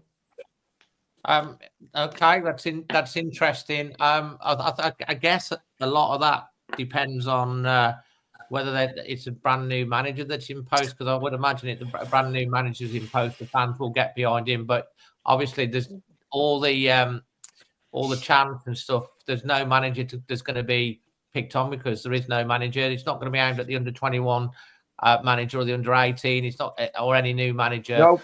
It's I think everyone can. I think everyone. It won't be aimed at anyone on the pitch or anyone in the dugout, Dave. Yeah, I think that's what you. I've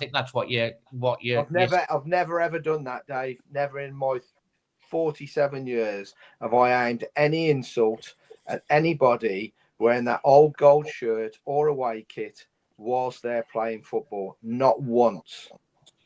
Not once to a manager in game have I said anything to him. I've had my views on team selections like we all have.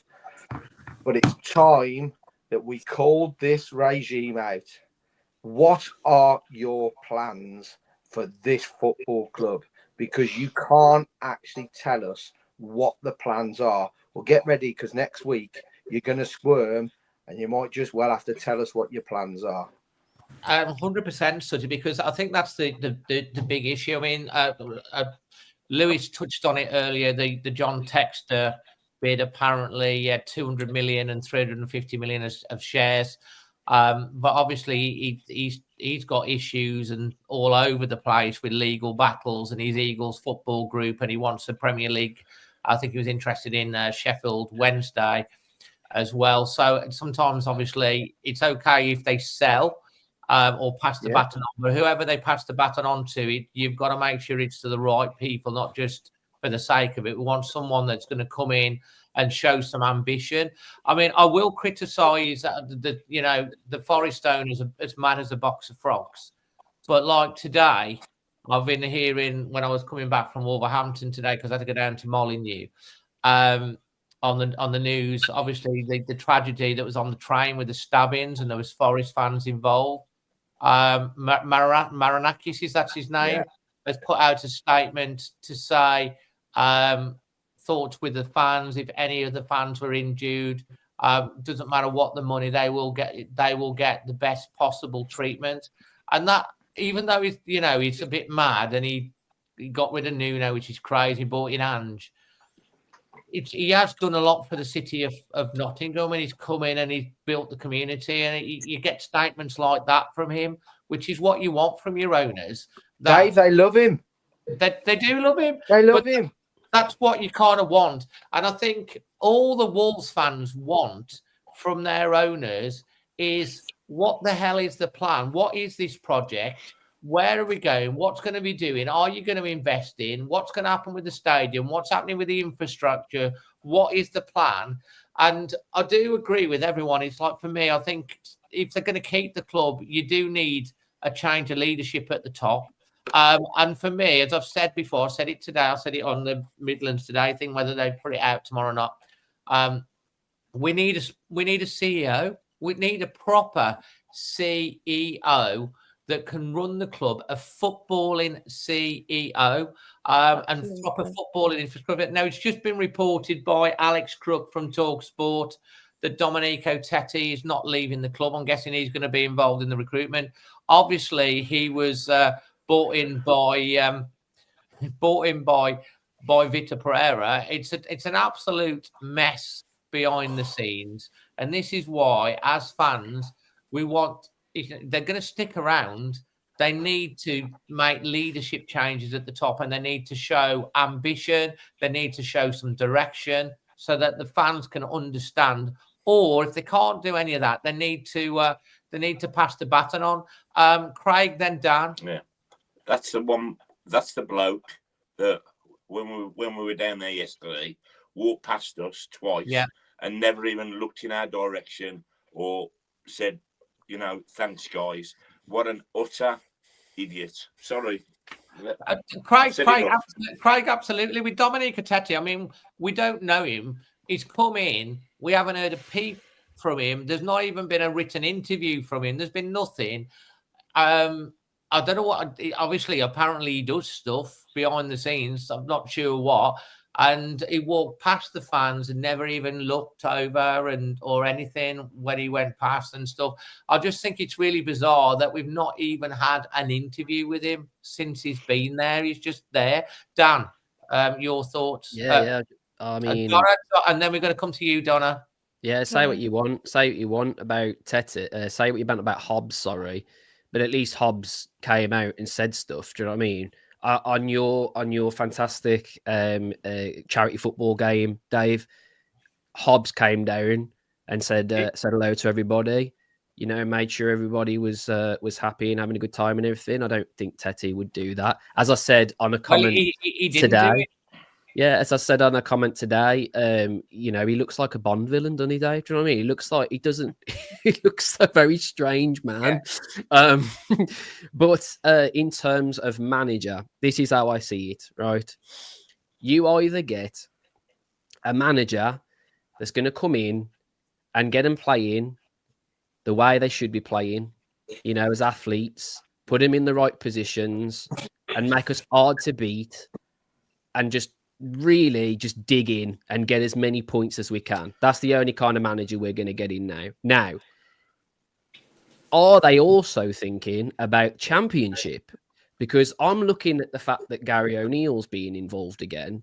And for me, I'd only take a manager like Gary O'Neill if we went down. If we went down, I think Gary O'Neill, that's not the worst, manager you could have, right? That's the only time I'd have him. If they get Gary O'Neill in before we get relegated, that's going to ruin his career. His career is going to be in the toilet if he does that. That's a stupid thing to do. We're not going to inspire the likes of, like a sexy manager from Europe, like we always try to do. It ain't going to happen. Sorry. Okay. There's some managers that we ain't going to get because they're too expensive and we've got tight asses up top as well, by the way.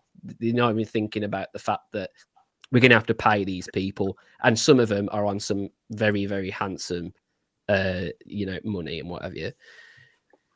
Honestly, we had to get rid of Vitor because he'd lost the dressing room. And at the end of the day, if we've got any fighting chance whatsoever, we needed to get someone else in, right? We've got someone looking after us for Chelsea. We'll see how we get on then. And then, personally, I mean, looking at the names, no one for me is going, that they're going to save us, because, like everyone's been saying, this team has been gutted of talent. This team had players that could get you off your seat and would really, really try their absolute hardest to get something from a game. All right. We ain't got that now. We got no poster boys at this club whatsoever. I don't have one player really that my little nephew is really that bothered about seeing on the football pitch anymore. And that upsets me, because kids need to have, heroes in the club they support. And I don't see any of them. I don't see a single player that would really, really inspire this Wolves team now. And that is a major, major downfall. And a manager's got to come in now with all of this and do something, mate. Honestly, a good luck to him, because it's an extremely, extremely harsh thing to do. To come into this now, it's going to be a real ball game for them. Well said. Donna, have you got your sound back? Yeah, sorry. I don't know. I haven't touched anything, so it was no hands. Yeah, I you were don't know. talking, and I tried to unmute you, but you said that you might. But you're back. Sorry. Just about the deeper issues and who you'd like to come in, if you've got any ideas. Do you know, I've seen all the lists, and there's Brendan Rodgers, and like Dan was just saying, and some of the other guys, it's what we're going to expect them to do. Do we have somebody that I hope they don't rush in and get somebody that's desperate for a job, and we're desperate for a manager? I'd rather them hang on till after the international break, to be honest. But I don't know. Donna, I don't think we can hold on for 3 weeks for a manager. We need the manager needs to be gotten in place, I think. I mean, maybe not for Chelsea, but we've got to get a manager in place for when they're coming back from international break, because in that time. But I wouldn't be heartbroken if we hadn't got somebody by Chelsea. I think that's what you meant, wasn't it? Yeah, but I just don't. It's like Dan was saying: is somebody going to risk taking us on, getting us to the end of the season, and get some structure to the team as well, get them bedded in, get a captain established, get some leadership established, but it's leadership from the manager as well. I think that they need some, I don't know what the word is, they need some stability and some proper, I know they're professional footballers and they're on a lot of money and they know what their roles are, but I think that needs to be clearly set out, and that needs what's the expectation and the achievement for the end of this season, and then are we going to start the next season with a team that's well established, well embedded, whether we've been lucky enough to stay up or if we're fighting for a promotion back from Championship. It's just the not knowing everything, isn't it? No, absolutely. And I think you make some good points. Now, I'm going to give you my thoughts as well, because people have been asking. Have a go, Dave. Yeah, well, go on, Craig. I'll let you go. I'll wait. I'll go. What to make sure that Lewis on before 10 o'clock. Yeah. Well. I would pick somebody in a heartbeat that nobody wants, and they don't want this person because it's not an attractive football. But I'd sort of like to remind everybody that over the last 2-3 seasons, we can't score goals and we're conceding for fun. We also need somebody that's really strong, somebody that's been there, somebody that will tell Shea to bugger off, basically, if he interferes. And we need somebody that's got an interest, a personal interest in the club. And nobody's going to like this guy, but there's only one choice. Any young manager coming in, she's going to bury him. An older manager has been there, ex-England manager. Big Sam is the only person that can come into this and do anything, because he'll tell Shea to get stuffed.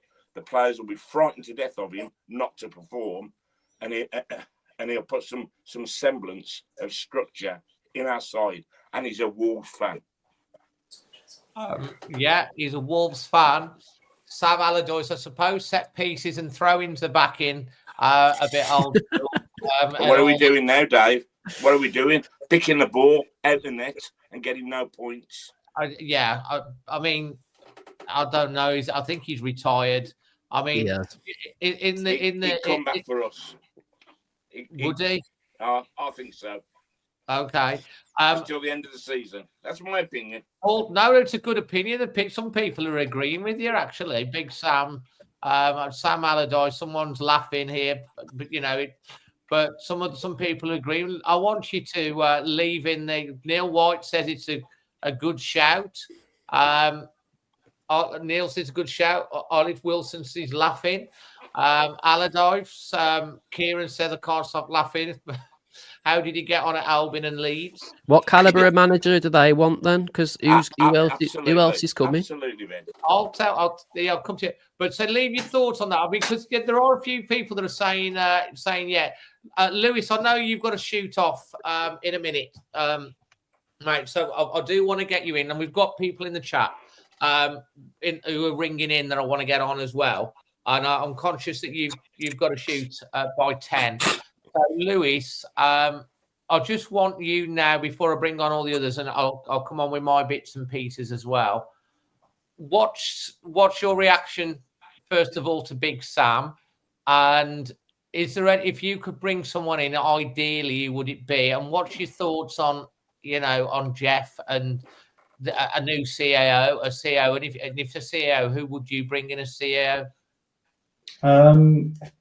I think Sam is not is maybe the right kind of personality, but at the same time, you can't tell Jeff to go away. He ultimately he's the boss of the club, so even if he's the manager, Sam, you can't tell him to go away and stop meddling.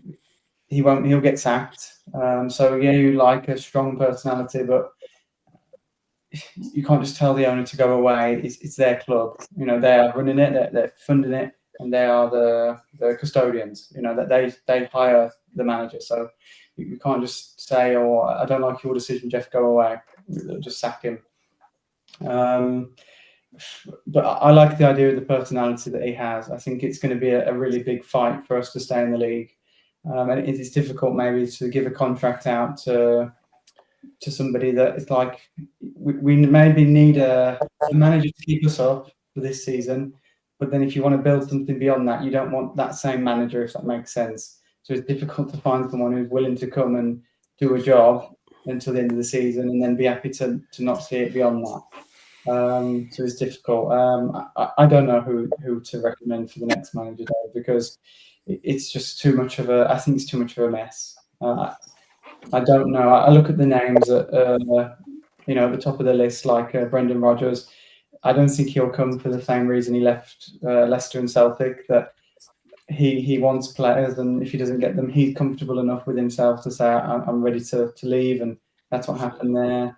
I also think at Leicester, he got so far, which is obviously much further than we are. He got to like 8th or 7th place, and he ran out of steam, and part of that is because of the players. He didn't get the players he fully wanted, but I think he can only take you so far.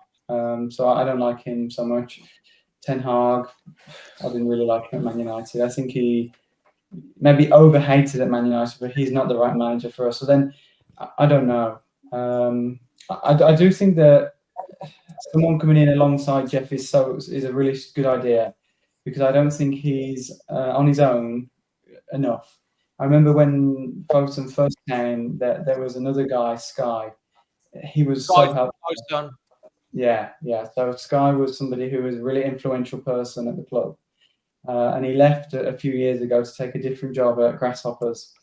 And I think we really missed him, because I think he understood the game a bit more than Jeff. Whereas I think Jeff is a businessman. And Sky was a lot more in touch with football. He now is a sporting director at a Chinese club. I spoke with him this morning, and yeah, he understood football a lot more. So where Jeff, hold on, Lewis. You spoke with who this morning? With Sky, yeah. You spoke with Sky's son this morning. Yeah.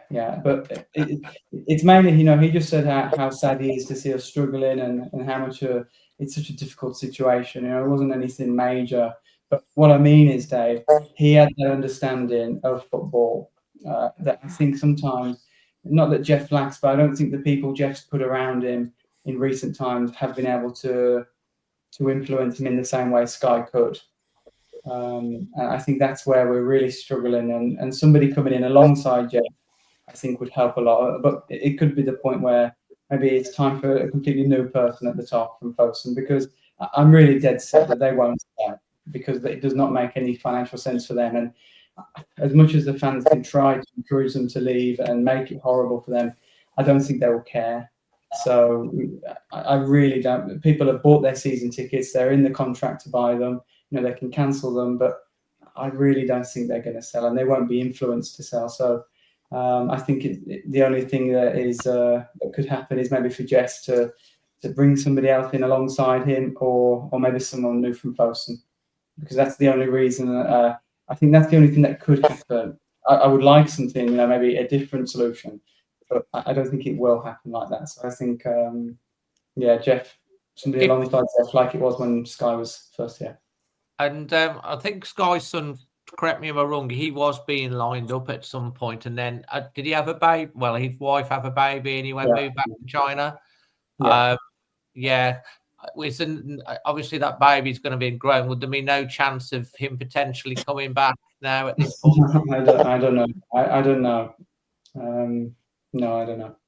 And if it was to be someone else, like a CEO, like a Dan Ashworth, or a Jez Moxie type character, how would you feel about either of those? Those people to come back to Wolves? Well, Dan Ashworth. But I don't know, Dave, because I saw, like a couple of comments about Laurie and things, and I know things were better when Laurie was at the club, but I don't think that's because of Laurie's work. Laurie was nothing to do with the sporting side of the club. He didn't sign the players. Things were good with the communication, but it was also easier to communicate with the fans because things on the pitch were better. So I think he had if Laurie had the job now, he would not be as well regarded, because he'd be talking to the fans about things that they're not happy about. So I don't think that Laurie is someone like Laurie is the answer, or Laurie himself.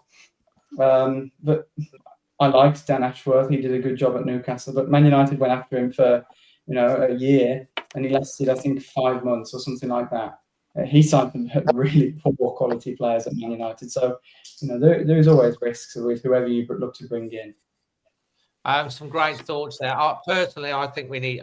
My thoughts is we need a proper CEO, and Jeff can look after the esports and the rest of Folkestone sports that Wolves sit under. And we need, like I say, you need a proper footballing man really in place. And I think if Folkestone are staying, that's the sort of leadership changes that I'd want to see. Talking about the managerial situation, these are the managerial potential candidates at the moment, in order of apparently of, in terms of the betting, put together here potential candidates. Brendan Rodgers, proven Premier League and European experience, strong record of stabilising and improving clubs. Started at Watford, went to Reading, got Swansea promoted from the Championship, got Liverpool second. Obviously, they faded in that year with Liverpool. Came in at Leicester and stabilised them, won the FA Cup with them. He actually had 2 fifth-place finishes with Leicester, but missing out on the final day of each season and getting the Champions League until eventually it fell apart a little bit there. Brendan Rodgers has got a record which is quite good in that. With obviously he's been at Celtic as well, won the treble there, and obviously has just left him, but he will want a good salary, but he has contacts, and he would need to be back. Then you've got Erik ten Hag, obviously Man United, high profile, big club experience, recent stint ended poorly, as we know. May expect stronger squad building and backing. Sergio Conceição has came up before. He came up before Vitor. He's got a very strong record in Portugal and abroad. He's apparently very good in tough environments, but mid-season switch from overseas. Ole Gunnar Solskjaer's another one been mentioned experienced Premier League manager, maybe. Mixed record, maybe seen as a stopgap choice, as a few people have mentioned. And then Kevin Muscat is another one. Obviously, we all remember Kevin Muscat. Played for Wolves, got the club connection, fresh energy. He's less proven in the Premier League. It's a risky, immediate turnaround. And then other ones are like obviously, you've got the likes of Rob Edwards and is it Carrick as well. So there's names out there, and they've got to get it right. To me, you need someone that's got authority. I get what Craig's saying. You need someone who's got a very strong, no messing, no crap philosophy, maybe a bit old school in some ways, but also has got the strength to get what he needs to get from the chairman. And they've got, I've said, whoever comes in, they've got to get us into a position by the January window that we're in a position that they can throw a lot of money and bring in a lot of, not flipping piss about with faffing about for $1 million here, $1 million there. They need to just spend whatever they need to spend to back whoever it is. And we've got to be in a position where we're thinking, because if we don't do that, we don't pay the money, they don't show the ambition, players are not going to come. And coming back to Sutty's point earlier, what he said, he's bang on with what he said. The reason players don't want to come to Wolves and the reason players want to leave Wolves is because there is no blooming ambition, because we've gone backwards. When we were like 7th in FA Cup semi-finals and going on European tours and all of that jazz, we were the disruptor club. We were the club that was scaring everybody. No one wanted to play us. And we looked like, we were going to get back to the glory days. And since the pandemic, it's just gone backwards and it's gone toxic. And people look at Wolves and think, yeah, I'll go there, show me showcase, and then I'll go and move to a bigger club. And that's allowed to happen too often.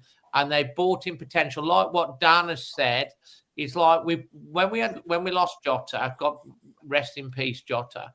We had Pedro Neto being groomed to replace him, and they did great jobs at a lot of that. But it's all gone, and now it's this scattergun approach.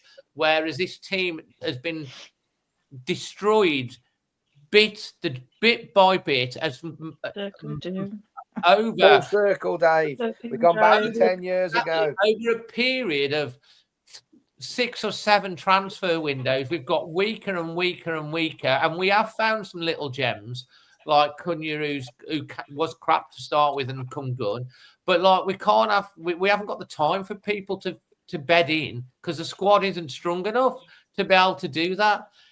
We need our Joe Martinos, we need our Neveses, we need our Codys, we need our leaders on the pitch as well as off the pitch.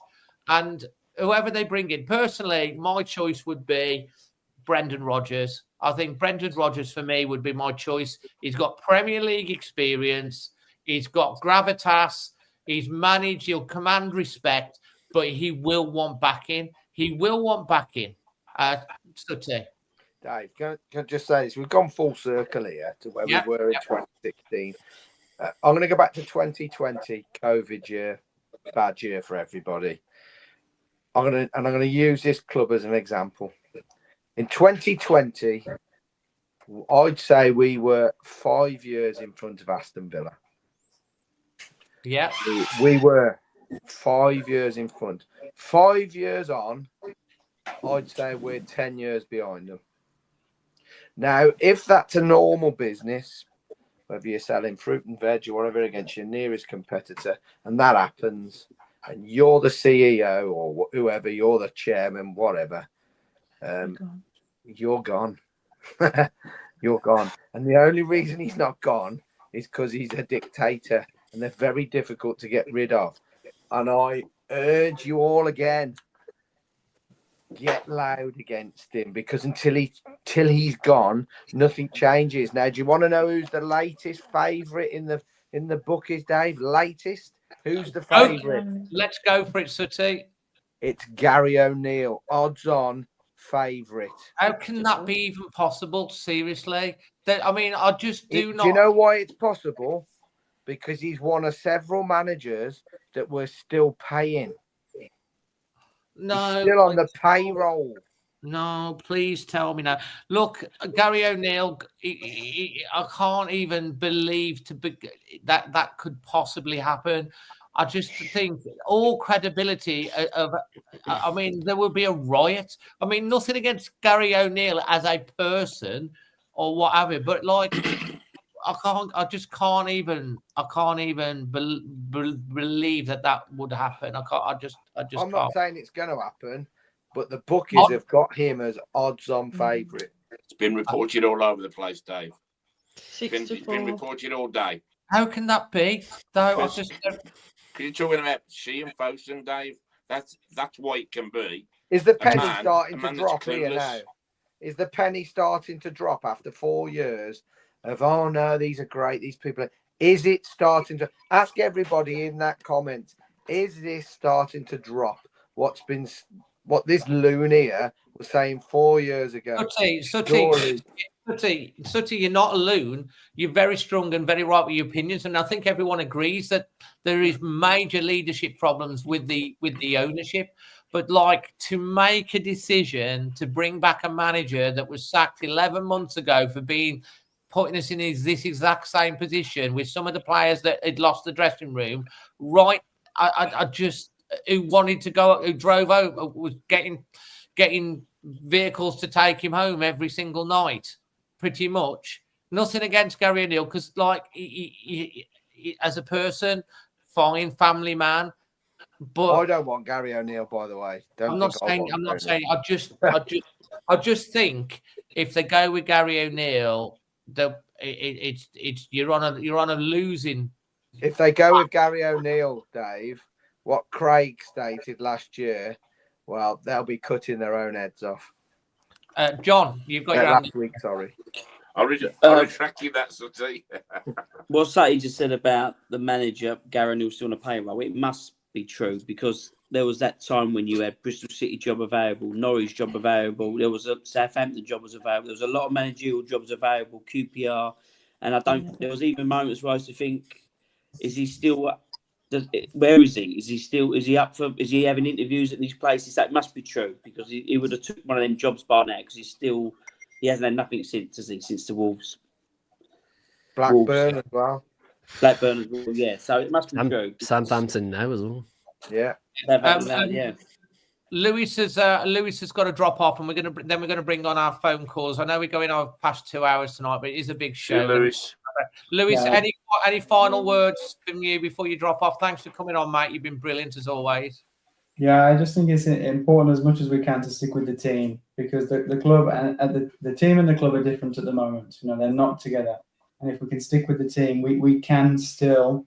It's still possible for us to stay in the league, and if we can stay up, it helps a lot next summer when we can try and look at if we can rebuild things. It's difficult to imagine at the moment, but you know, things can change so quickly. It wasn't so long ago that Vitor was a really great manager and everything was great. Now people have fell out with him for whatever reason, but things can change very quick. So yeah, let's stick with the team for sure.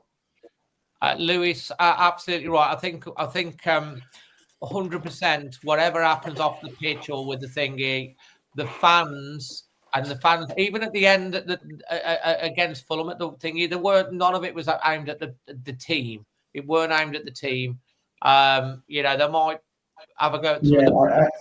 I think on the Burnley game, Dave, that a few fans were singing, you know, not fit to wear the shirt, and it's true that the performance was really poor against Burnley. You know, the goal, the first goal, you know, you sums it up with how poor it was to concede, and the players should be called out when they have a bad game, but it can't be turning up before the game's even started, thinking, you know, that these players are. You got to be behind the team at the start of each game, because otherwise we're going to lose for sure. It makes such a huge difference, you know, that the atmosphere at a game, it really does influence the team. The huge games we had a few years ago, good examples with Nuno, we wouldn't have won if we didn't have the atmosphere we did. And the atmosphere was there because the players were playing much better and everything was better at the club. But sometimes we have to give a little bit before too. I know a lot of people, including myself, get so frustrated when Strand Larsen is waving his hands up in front of the crowd, demanding more from the crowd, when he should score, and then we'll cheer. But you have to give something just a little bit back as well. Yeah, and Kitty Wolf says, well said. I second that. We've got to get behind the players no matter what. They need our support more than ever now. And I think you're right about that. But if you actually if you remember the second half against Chelsea, when they were performing, the atmosphere in that second half, that shows that the fans will react to that sort of effort. If we get the effort and the players, they'll always get our back in.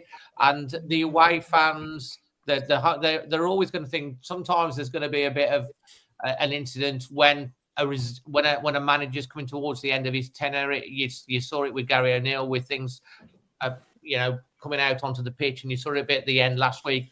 When the manager's arguing with the South Bank, it's generally curtains, isn't it? Lewis, thanks ever so much, mate. It's I know you got to shoot, but thank you, and I much appreciate your impact as always. And I know everyone in the chat does.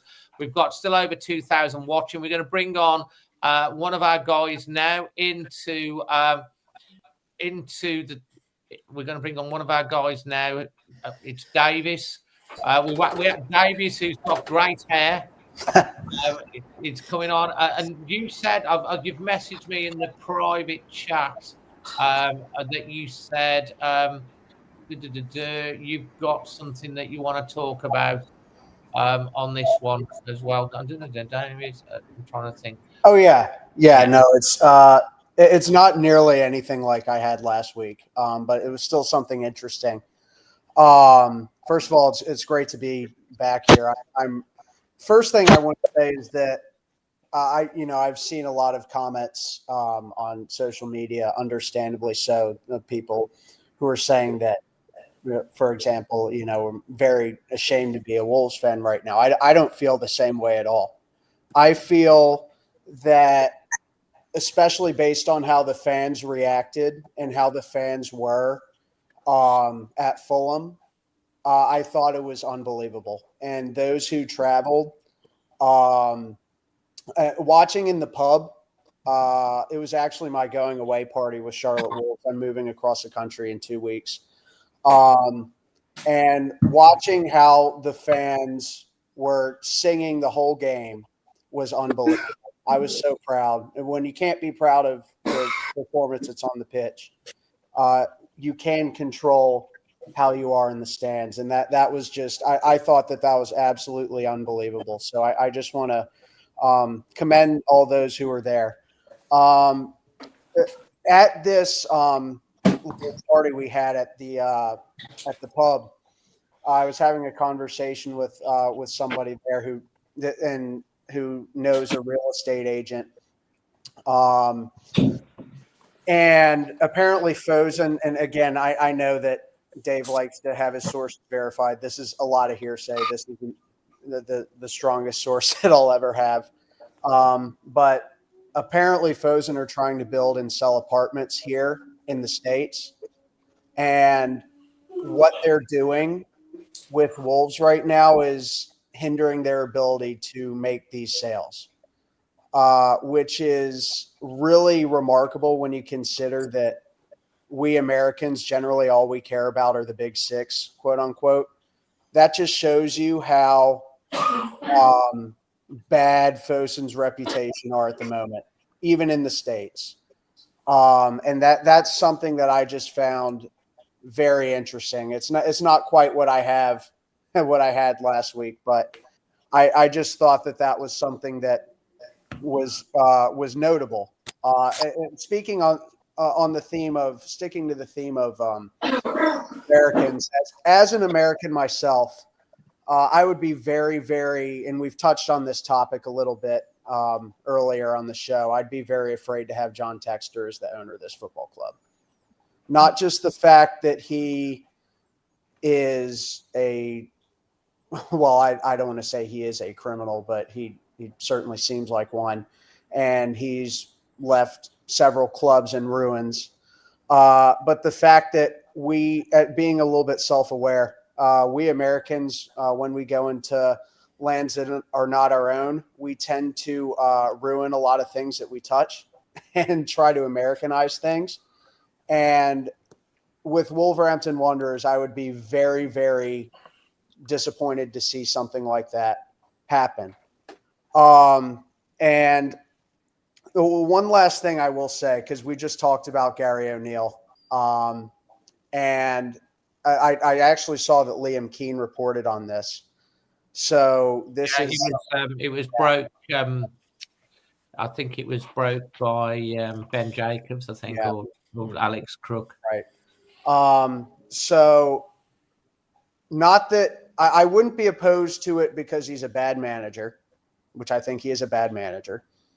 I wouldn't be opposed to it because no other team in a year has touched him when there have been plenty of vacancies available. That's enough of an alarm bell for me, but that's not why. Why I wouldn't touch him is because Fosen continue to fail to learn from the mistakes that they have made in the past. And just going back to the Business of Sport podcast that Jeff did, blaming Nuno and saying that what Nuno did in his time here was all luck. It's just Fosen take no responsibility for their actions and for their failures. And so I just don't see how this would be any different this time around. Again, I don't think Gary O'Neill's a bad person. He actually, engaged with the American fans in Jacksonville. He seems like a really nice guy. But as a manager of this football club, no. I think you make a really good point. By the way, we've lost John. So if you want to stay on for the rest of the show, you're more than welcome, because we've only got a few minutes left. Yeah. Anyway, John's run out of, would you believe he's run out of battery? But yeah, he's literally, because we are on just over 2 hours. I've just got a young man that wants to come on, have a quick say. He's been waiting really patiently, so I'll give him a minute. Hopefully, he'll stay on track. Give him a chance to come on. Scott, you want to quickly say something? Yeah, Dave, and thanks for having me on. I'll wait patiently as long as I need. First off, I just want to say sacking of Vitor Pereira had to happen eventually, because you can't go 10 games in a new season and 4 games in an old season without a win and expect to keep your job. It's just not going to happen, which is really sad, because I really like Vitor Pereira. But sometimes these are managers that you've just got to get rid of. And, it's not because I like Vitor Pereira doesn't mean they're going to keep him. It's really about results. And I mean, he's not done any better than Gary O'Neill. And if Gary O'Neill is a favourite, then at that point, you might as well just keep Vitor Pereira if you're going to bring him back. It's just this clown up top. Jeff Shee is a clown, obviously, and he's running a circus. He's going to run us into the ground, and we're going to fall into the Championship and even the EFL League One. If he keeps the way we're going, we're gone. We are out. We are going to be just at this place. We will not see the Premier League for another 10 years if that's the case, and 150 years next year. Why we wouldn't want to spend that in the Championship now, would we? I'll tell you what. Scott. Yeah, that's the other thing, isn't it? So 150 years next year. It should be a very proud year, and for an ownership to get us relegated for our 150th anniversary is just crazy, really. And Sutty, a World Cup year as well, of course, starting with regards to that. Listen, we're in the last 10 minutes of the show. Scott, you might as well stay on for the end as well now, as we've only got 10 minutes to go. Okay. If you've got any questions, please shout them out. I do want to just give out a shout to the Girls in Old Gold Facebook page. So if you're on there, do you want to just tell everyone a little bit about the Girls in Old Gold Facebook page, Donna, whilst you're on? Yeah, so basically it was a shout out from Emma that you all know and love from the work she does with the podcast, and it was basically to give a bit of a space to to female fans. The idea being that we are the first Premiership club to host an all-female podcast, which the first one was a couple of weeks ago. I think it was Nottingham Forest have got the Garibaldi girls, and then it was one of the London clubs have got a forum, but none of them have ever hosted a podcast.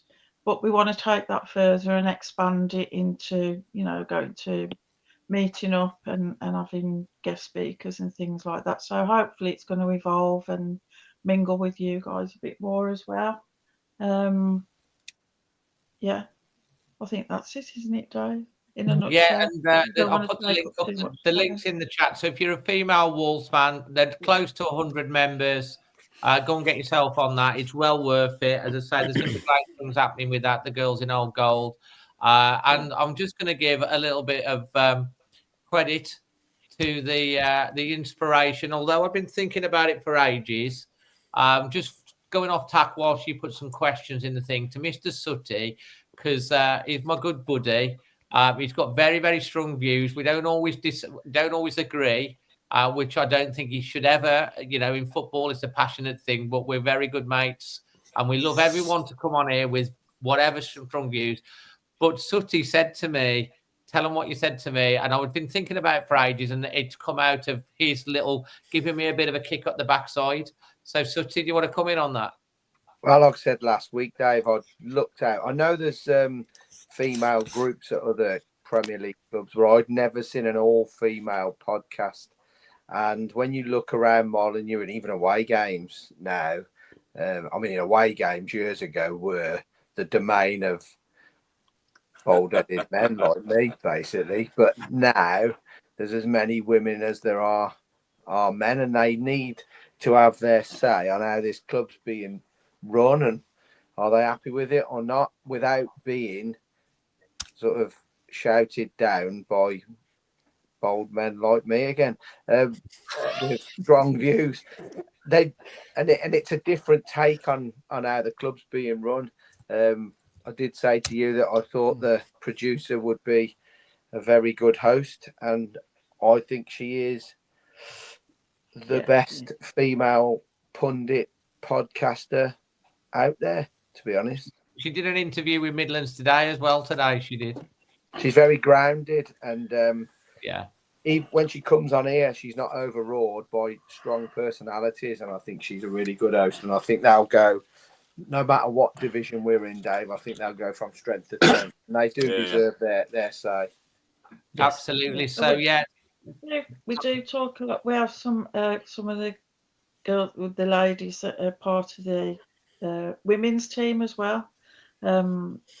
So we have some of them come in and chat, and we keep on top of what's going on with the women's team as well. No, it's great, and you've got a nice little group there. So they got there's that little Facebook group. Get onto that, and Donna, you're one of the ones that said that you'll come onto the podcast, and it's your second one today, and literally you are holding your own with the blokes as well, which is great. And I will tell you that the second episode of the Girls in Old Gold all-female podcast inspired by Sutty will take place during the international break. That'll be an all-girl panel, and we're really, really proud at Always Wolves to be able to champion female Wolves fans, and it's great to see all you guys on the chat as well, in the chat and on screen. Really getting behind that. So thanks ever so much. I just want to say a big shout out to Jeremy Harwin. It's a new member. Yeah. We've got a new member. Yeah, and do you know what? If you've got mobiles now, because you can never do your membership off your mobiles, you can become a new member off the. You could have to do it on desktop, and now you can do it for your mobile. And we've got some great members. Thanks for joining. We will put the Discord link up there so you can get on the private chat. You've got Sutty and Craig, who are officially fully paid up Always Wolves members and become very good friends. And they have lots of great debates on the Discord group. So if you want to become a member, we'd appreciate that. It does support the channel. We're very grateful to Sooty and Craig, who've been long-time members of the channel. So thank you for that. Right, let's get on to Cyborg. Said some great points as well to you. So let's have a quick look down the if there's any questions for the panel. Right, so let's start with this one from Carp. Who would like to answer this one? I'll go with you, Dan, actually. What Carpo wants to know, mate, is what do we expect is going to happen in the next 5 years? Well, if it's anything to come by without how it's all going at the moment, it's not going to look very positive, is it?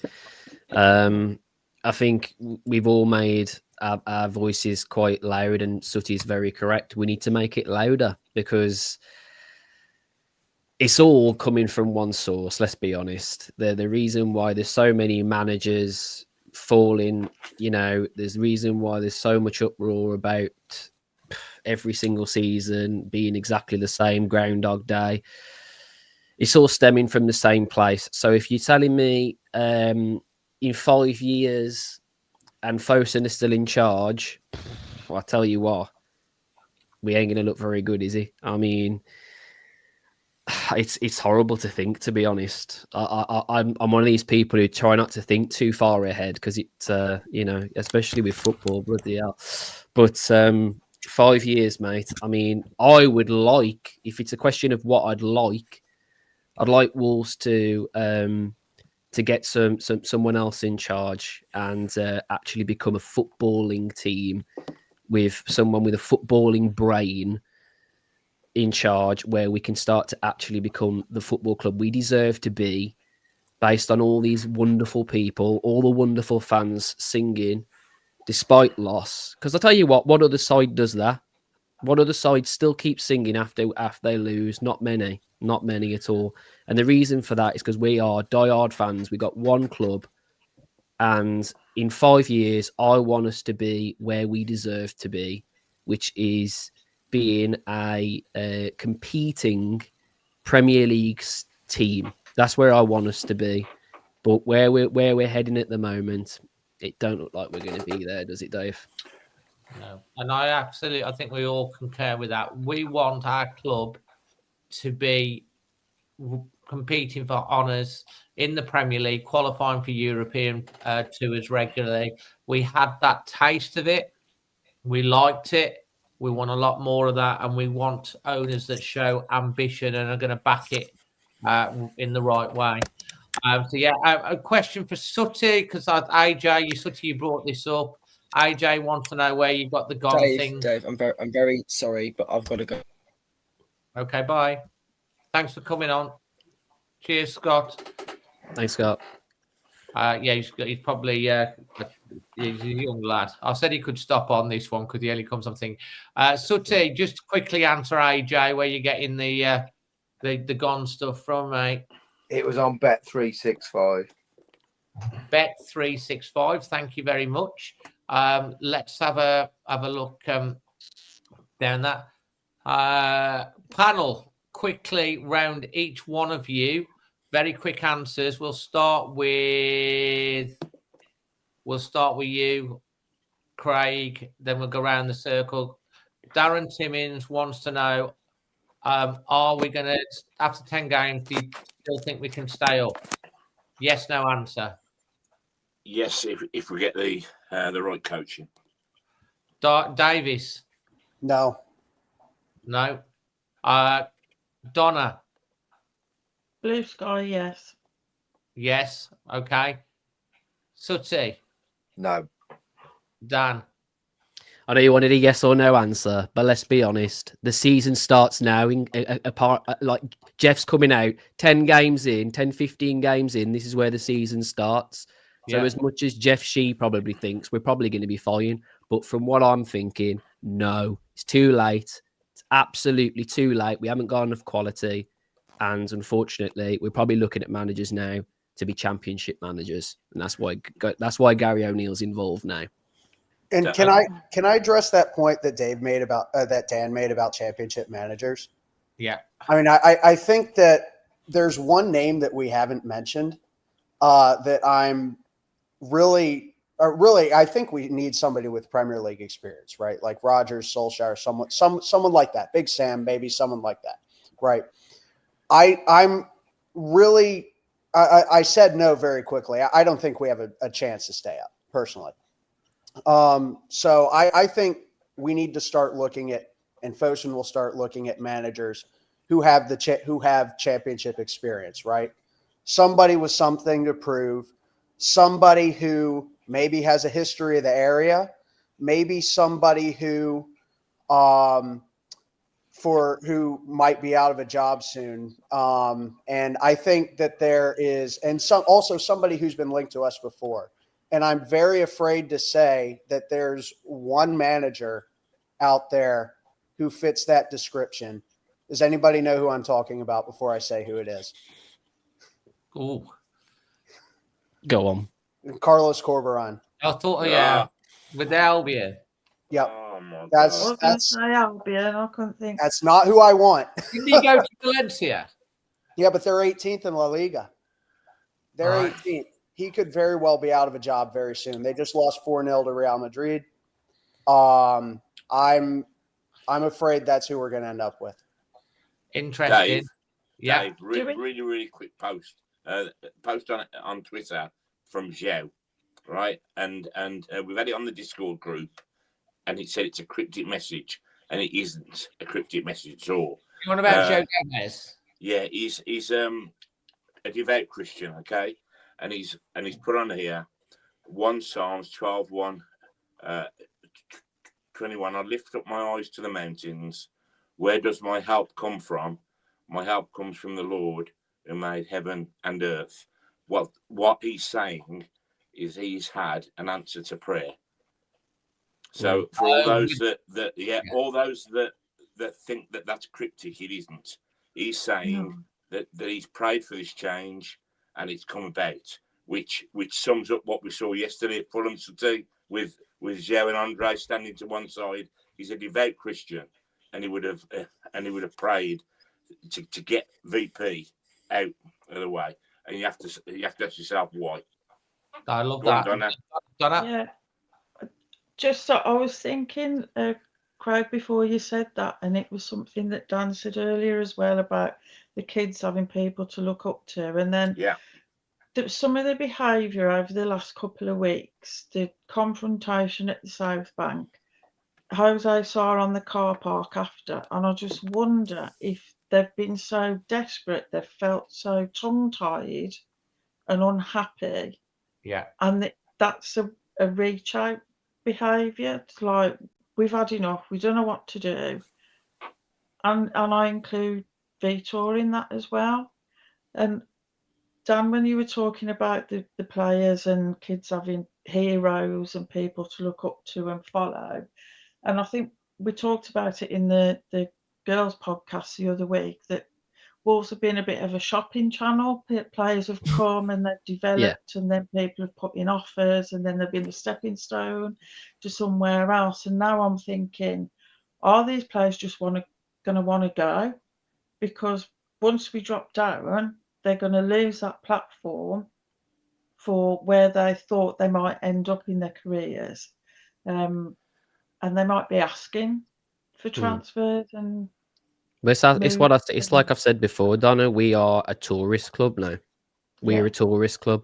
Yeah, I think that's a good analogy, and that don't mean for the supporters. That means for the It means you come in here to bear witness to what's possible, playing the likes of Chelsea, playing the likes of Spurs, whatever. But ultimately, not actually make a name for yourself at Wolves. Just put yourself in the shop window.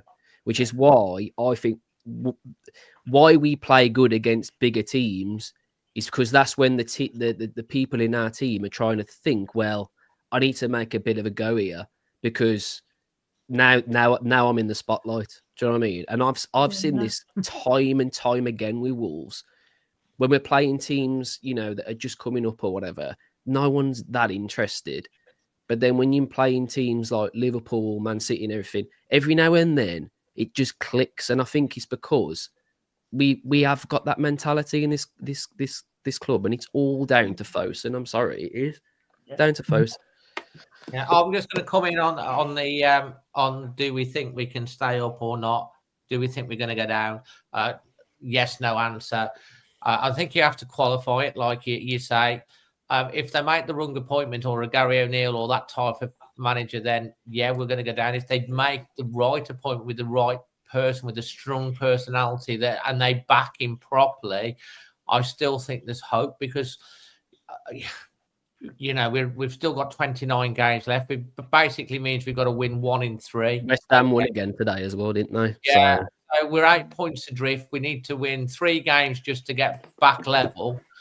But we need to. If we can get back into it by Christmas, and we're still in with a touching distance of 3 or 4 points like we were last year, and then you invest heavily and bring in the proper quality players and, have a proper, then there's still a chance. I'd say it's probably at the moment, I saw a stat on the Opta that Wolves were something like 76% chance of getting relegated. So there's probably a 75% chance we'll go down, but I'm going to take that 25% because I think if you give up hope, you're done. You've got to keep believing, and the fans have still got to believe, and we've still got to back the players. But the leadership of this club, it does need overhauling as well, and we'll see what happens, won't we, over the next couple of weeks on who they appoint, and I think we'll have a better idea by the time we come, maybe by next Sunday when we talk. Andrew Bellis. It's not just the points as well, though. We've got to get some goals in to bring up the goal difference. Well, yeah, because of that thing. I think definitely with the leaking goals for fun. Yeah. Andrew Buhos said, lads, if I ever come to the UK, I'd love to catch a game with Sutty and Dave. That would be stellar. What do you think, Dave and Sutty? We're down with that, Sutty? 100%. I'll get him a ticket. That's our Canadian friend. Yeah, he is, definitely. And Sutty, we'll make sure you get a ticket for that. I'm just running through. Can the panel tell us who they would like as manager? I think Royals. No, we've done that. We've got another new member, Jeremy. Thank you, Jeremy, for joining. We've got a couple of new members tonight. That's brilliant. We will put you on the we'll put the Discord link on the private members community chat. Thanks for joining. There's loads of people saying well done. Stuart Kelson is saying great work to Donna as well, and well done, Donna, which is great. I'm just running through the right, we have so many comments. Sorry if I've while you're looking, Dave, can I just say that the problem is not just the caliber of manager that's coming in, but the quality that they've got. It doesn't matter about if you get a fantastic manager in, it's not going to mean nothing if you haven't got the quality to go with it. And it's not just the quality either. A manager's going to come in with an idea, right? And they're going to put that idea to these players. And if you look at the people that we've been linked to, right? If we got someone like Big Ange, right? We ain't got the team because we ain't gonna hold a high line for shit, right? We ain't gonna get anyone who's gonna have pace. So as people are going, oh, Gary O'Neill, who's got pace in this team? Because Gary O'Neill likes runners. So who's gonna be that Neto or Cunha that we had when we had Gary O'Neill? Do you know what I mean? So you've got to look at managers that are going to be stubborn and just play a solid, defensive unit and get through games and get points where we can. And to be honest with you, none of those are very attractive. But that's all we're going to get now. Interesting. I think some good points there as always as well. I like what Merv has said. Let's pretend we've got an 8-point deduction for breaching FFP. I love that. To be honest, I'll take an 8 points deduction next season if they spend £400 million and bring in some quality players. Yeah, let's worry about that next year. It seemed to have worked for some of the other teams, didn't it? Let's break the rules a bit and spend more money than we're allowed to. Dave, can I just? Oh, this has tickled me. Michael's put You can't make chicken salad out of chicken shit. That's That's tickled me, that. yeah, that's great. That is, to be honest. What will happen? Just I think. Oh, we got another new member. Bloody hell. It's a new member. We got 3. I got a hat trick tonight. I'm loving this. Getting new members. You'll love the chat on the private members Discord group, guys. They're a great bunch. They even talk about favorite foods, favorite pop songs, and everything in between. And we sometimes have some moans and arguments, but it's all good fun. Someone else, Darren says you can put lipstick on a pig, but at the end of the day, it's still a pig. If you've got your favourite analogies that you want to bring out, fantastic. Wolf F1 is another member, says new members galore, very much welcome, which is fantastic. I think it's great that they've put on the mobile apps that you can sign up to become a new member. It makes it easier for us. The panel wants to know, quick answer to the panel. And this is Craig, Dan, Donna, and Davis. I tell you what, if Sooty gets in charge, Amazon need to get in touch, because that would be cinema. That would be something else, mate. I'd be a fly on the wall in that dressing room. If he gets in, he'll give always Wolves the behind the scenes contract, and we can do definitely. Dan, can Sooty keep us up, mate? Sooty would scare the living daylights out of some of them players, and it might be what they need, to be fair. Yeah, but at the end of the day, I love Sooty to pieces. I do. I love Sooty to pieces. But we need someone who's just gonna know exactly what they want from these players. You know what I mean? We need someone with some sort of bloody magic wand at this rate, I think, to be honest. Sooty, are you a magician? Because if you are, then fair play. Well, Merlin the magician. Craig, could Sooty keep us up? Oh, without any doubt. With a bit of muscle behind you. Hey, Sooty, what do you think, mate? Are you going in as assistant? And with your guillotine behind you? 100%, mate. We'd make a great team. Oh, God. Donna, can Sooty keep us up? Absolutely. No doubt. Hey, I'll be a guest speaker on the women's channel at this rate. Absolutely. Yeah. I've got some boxing gloves as well. You got a wig for him.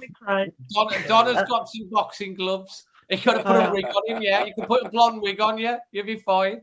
Davis, keeping us up. Every day of the week. I want to see a managerial team of Suddy and Steve Bull. I'll never forget when I talked about last week how the USA fans got to play with Steve Bull. Steve Bull called me the worst number 9 he had ever seen. And right after that, I scored. So what we need is somebody like Suddy and Bully just absolutely lighting into these players. And then maybe miracles will happen. Maybe Strand Larson will finally put one in the back of the net. But what I really want to see is Suddy doing that Nuno fist pump in front of the South Bank after we have another 2-0 down, 2-2 up against Villa. That's all I want to see. Oh, God. I'll tell you what, this is quality television. TV, it really is. Listen, you only get this here, I'm telling you. It's changed all of a sudden, Dave. Last Wednesday on your after show thing, I was accused of only being around for the last 5 years. So. I saw that.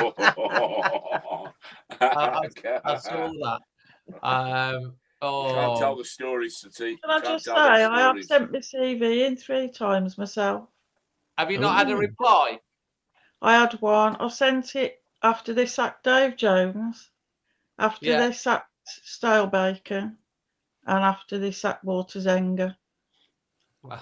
And I had one reply. Thank you for expressing your interest.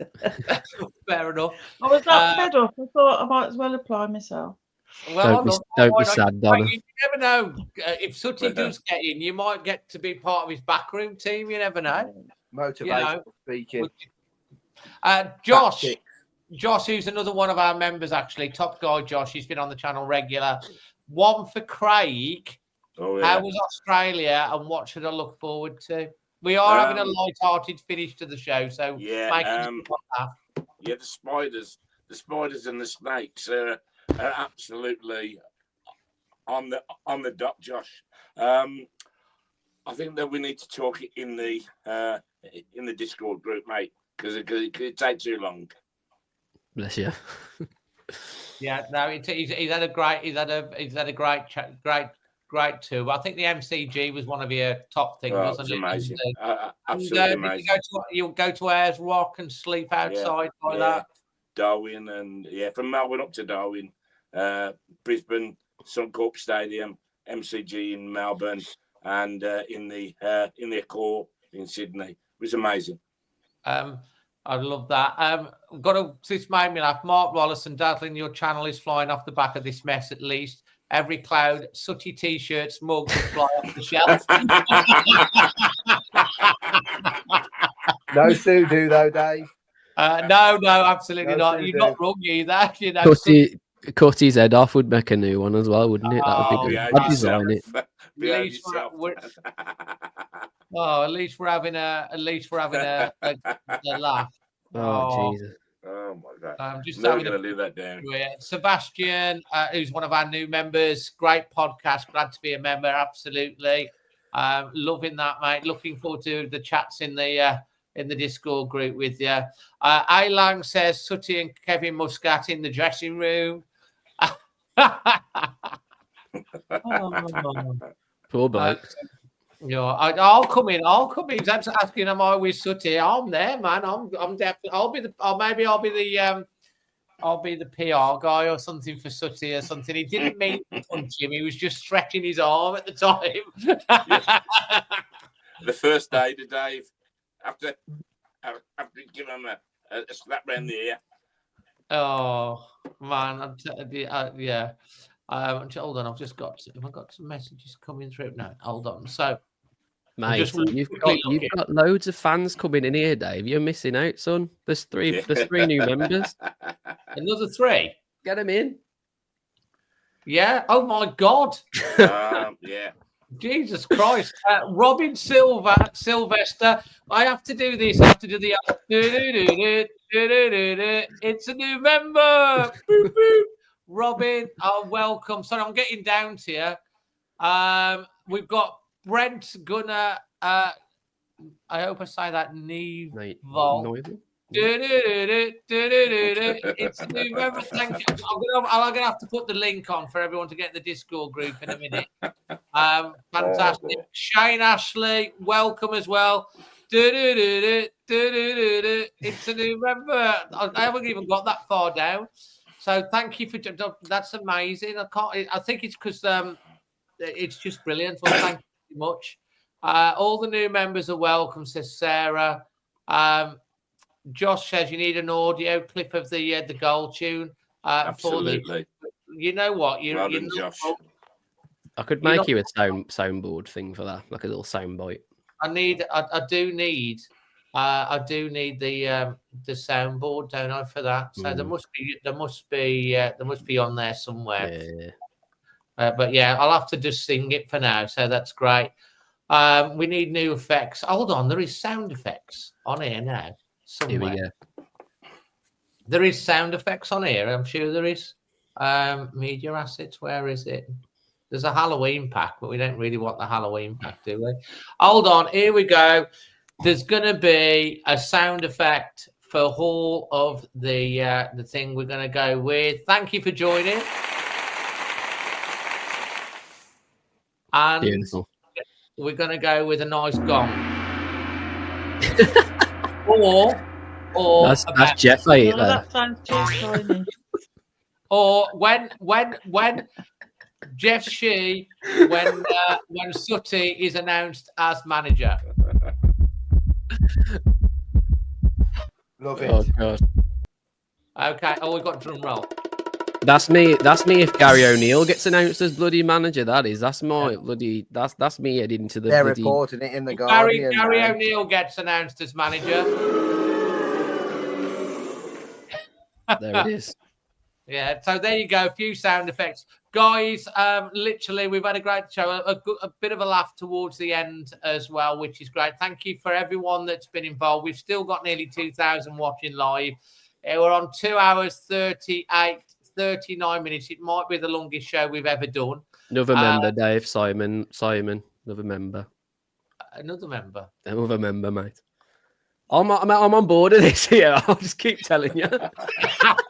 Hold on, Simon, hold on a minute. Media assets. Not the We're gong. going to go with that.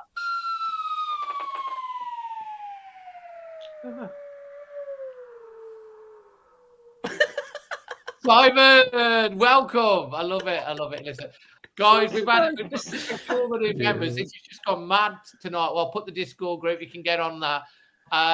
Listen, thanks to everyone that's come on the show tonight, to Lewis, to John who made his debut earlier, Donna, second one, Davis is eventually going to become a full panel member. Sooty, Craig, Dan made his full debut tonight as well, which is brilliant. And everyone that's rang in, the video contributions, and everyone in the chat. I know it's been a hard time, a really hard time being a Wolves fan. It's been tough, man, the last 6 months.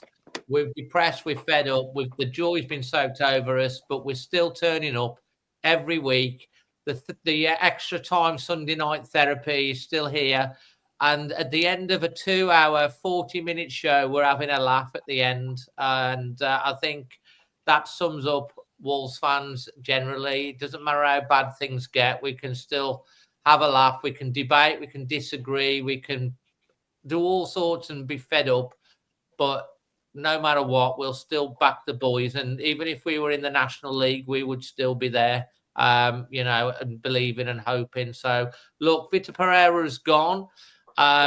We wait to see what the next move is, who the new thing is. I think I'm on Sky tomorrow about 10:30, if anyone wants to tune into that crazy mad thing as well. Hold on, is this another new member? It's another one. So it's another one. Hold on, I'm going to give him a gong. Oh, don't give him a gong. Oh. What about a drum roll? Simon Wall, welcome. Final thoughts from everyone. I'm going to go round. I'm going to go Donna, Davis, Dan. I'm not going to give you the last one, Tuba, Craig, because the last time you had the last say, you really called it. Everyone was saying always Wolves said that we should chop. It wasn't, I'll go Sooty last and trust him. So let's go with Donna, Davis, Dan, Craig. Final words to give everyone a positive to finish on. Donna, hold on, we've got a new member. I just got to delete it. Thank you, Finley, for joining. I appreciate it. I've never had this many in a show. Brilliant. It's because I'm here, Dave. That's why. Must be what it is. I'll tell you. There you go. Donna, final words. Give us a positive. First of all, thank you very much for letting me come on tonight. It's been great to meet you all. Positive. We've been worse and we've seen worse and we've come back risen out of the Phoenix, haven't we, in the past? So it's just keeping the positive going forward and believe we are that 12th man, regardless of how we're playing, doing whatever. We all get frustrated at the time, but carry on being the 12th man. Get behind them when they need us. The 12th man and the 12th woman as well.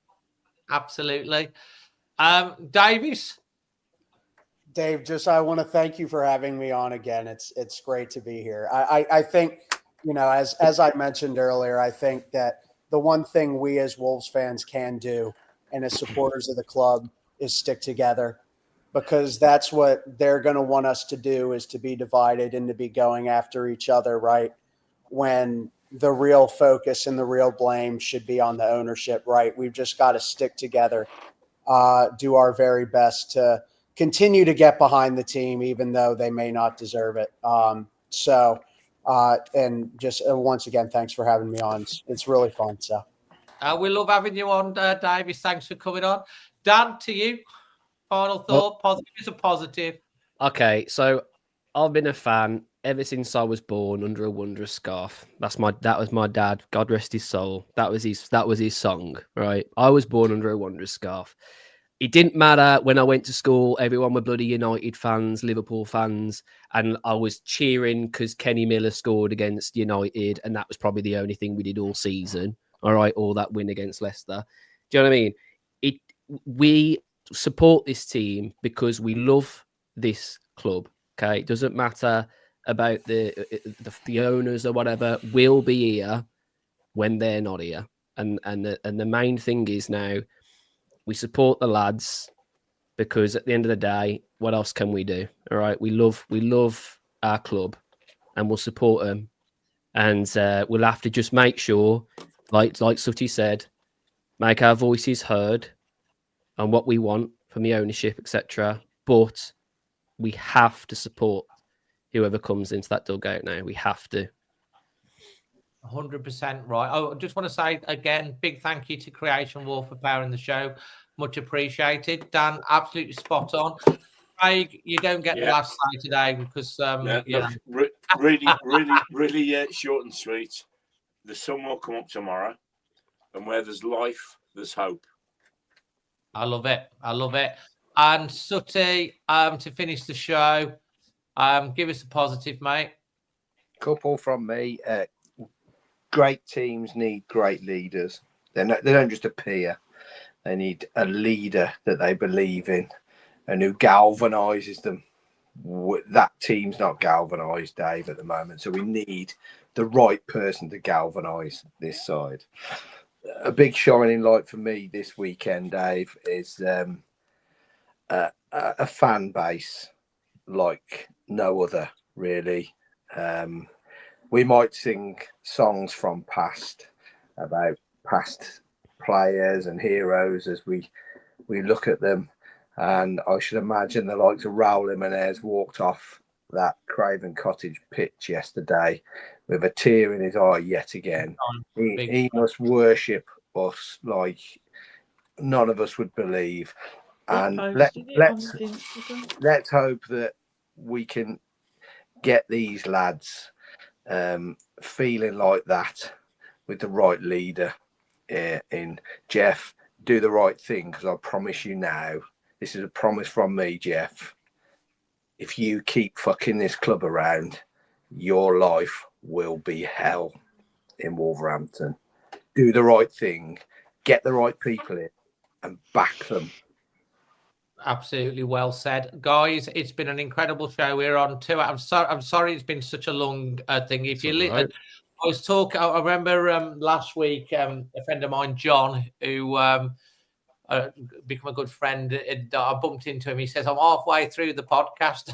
that was the last one. It's like, and I know there's people all over the world that listen to it. So I know it's a long one. So look, you've got your commute sorted to and from work. If you're listening back on the podcast, loads more are listening. We'll watch it back. It's been a brilliant show. We've had dark days, but our motto is "Out of darkness cometh light." And at some point, we're going to get some light back, and let's hope that the right decisions are made going forward, not just with the manager, but with the ambition, with the leadership right at the top of the club, because it's not just about changing the manager; it's about the direction and leadership and ambition from the owners as well. So we will wait and see, and as fans, as always, we will judge it. But at least we've had a laugh. Thanks for joining us. Sorry it's been so long. Thanks if you stuck with us. We've still got over 1,700 of you watching it live. Until the next one, from all of us to all of you, God bless you and your family. Keep supporting the boys on the pitch. Always Wolves. Good night.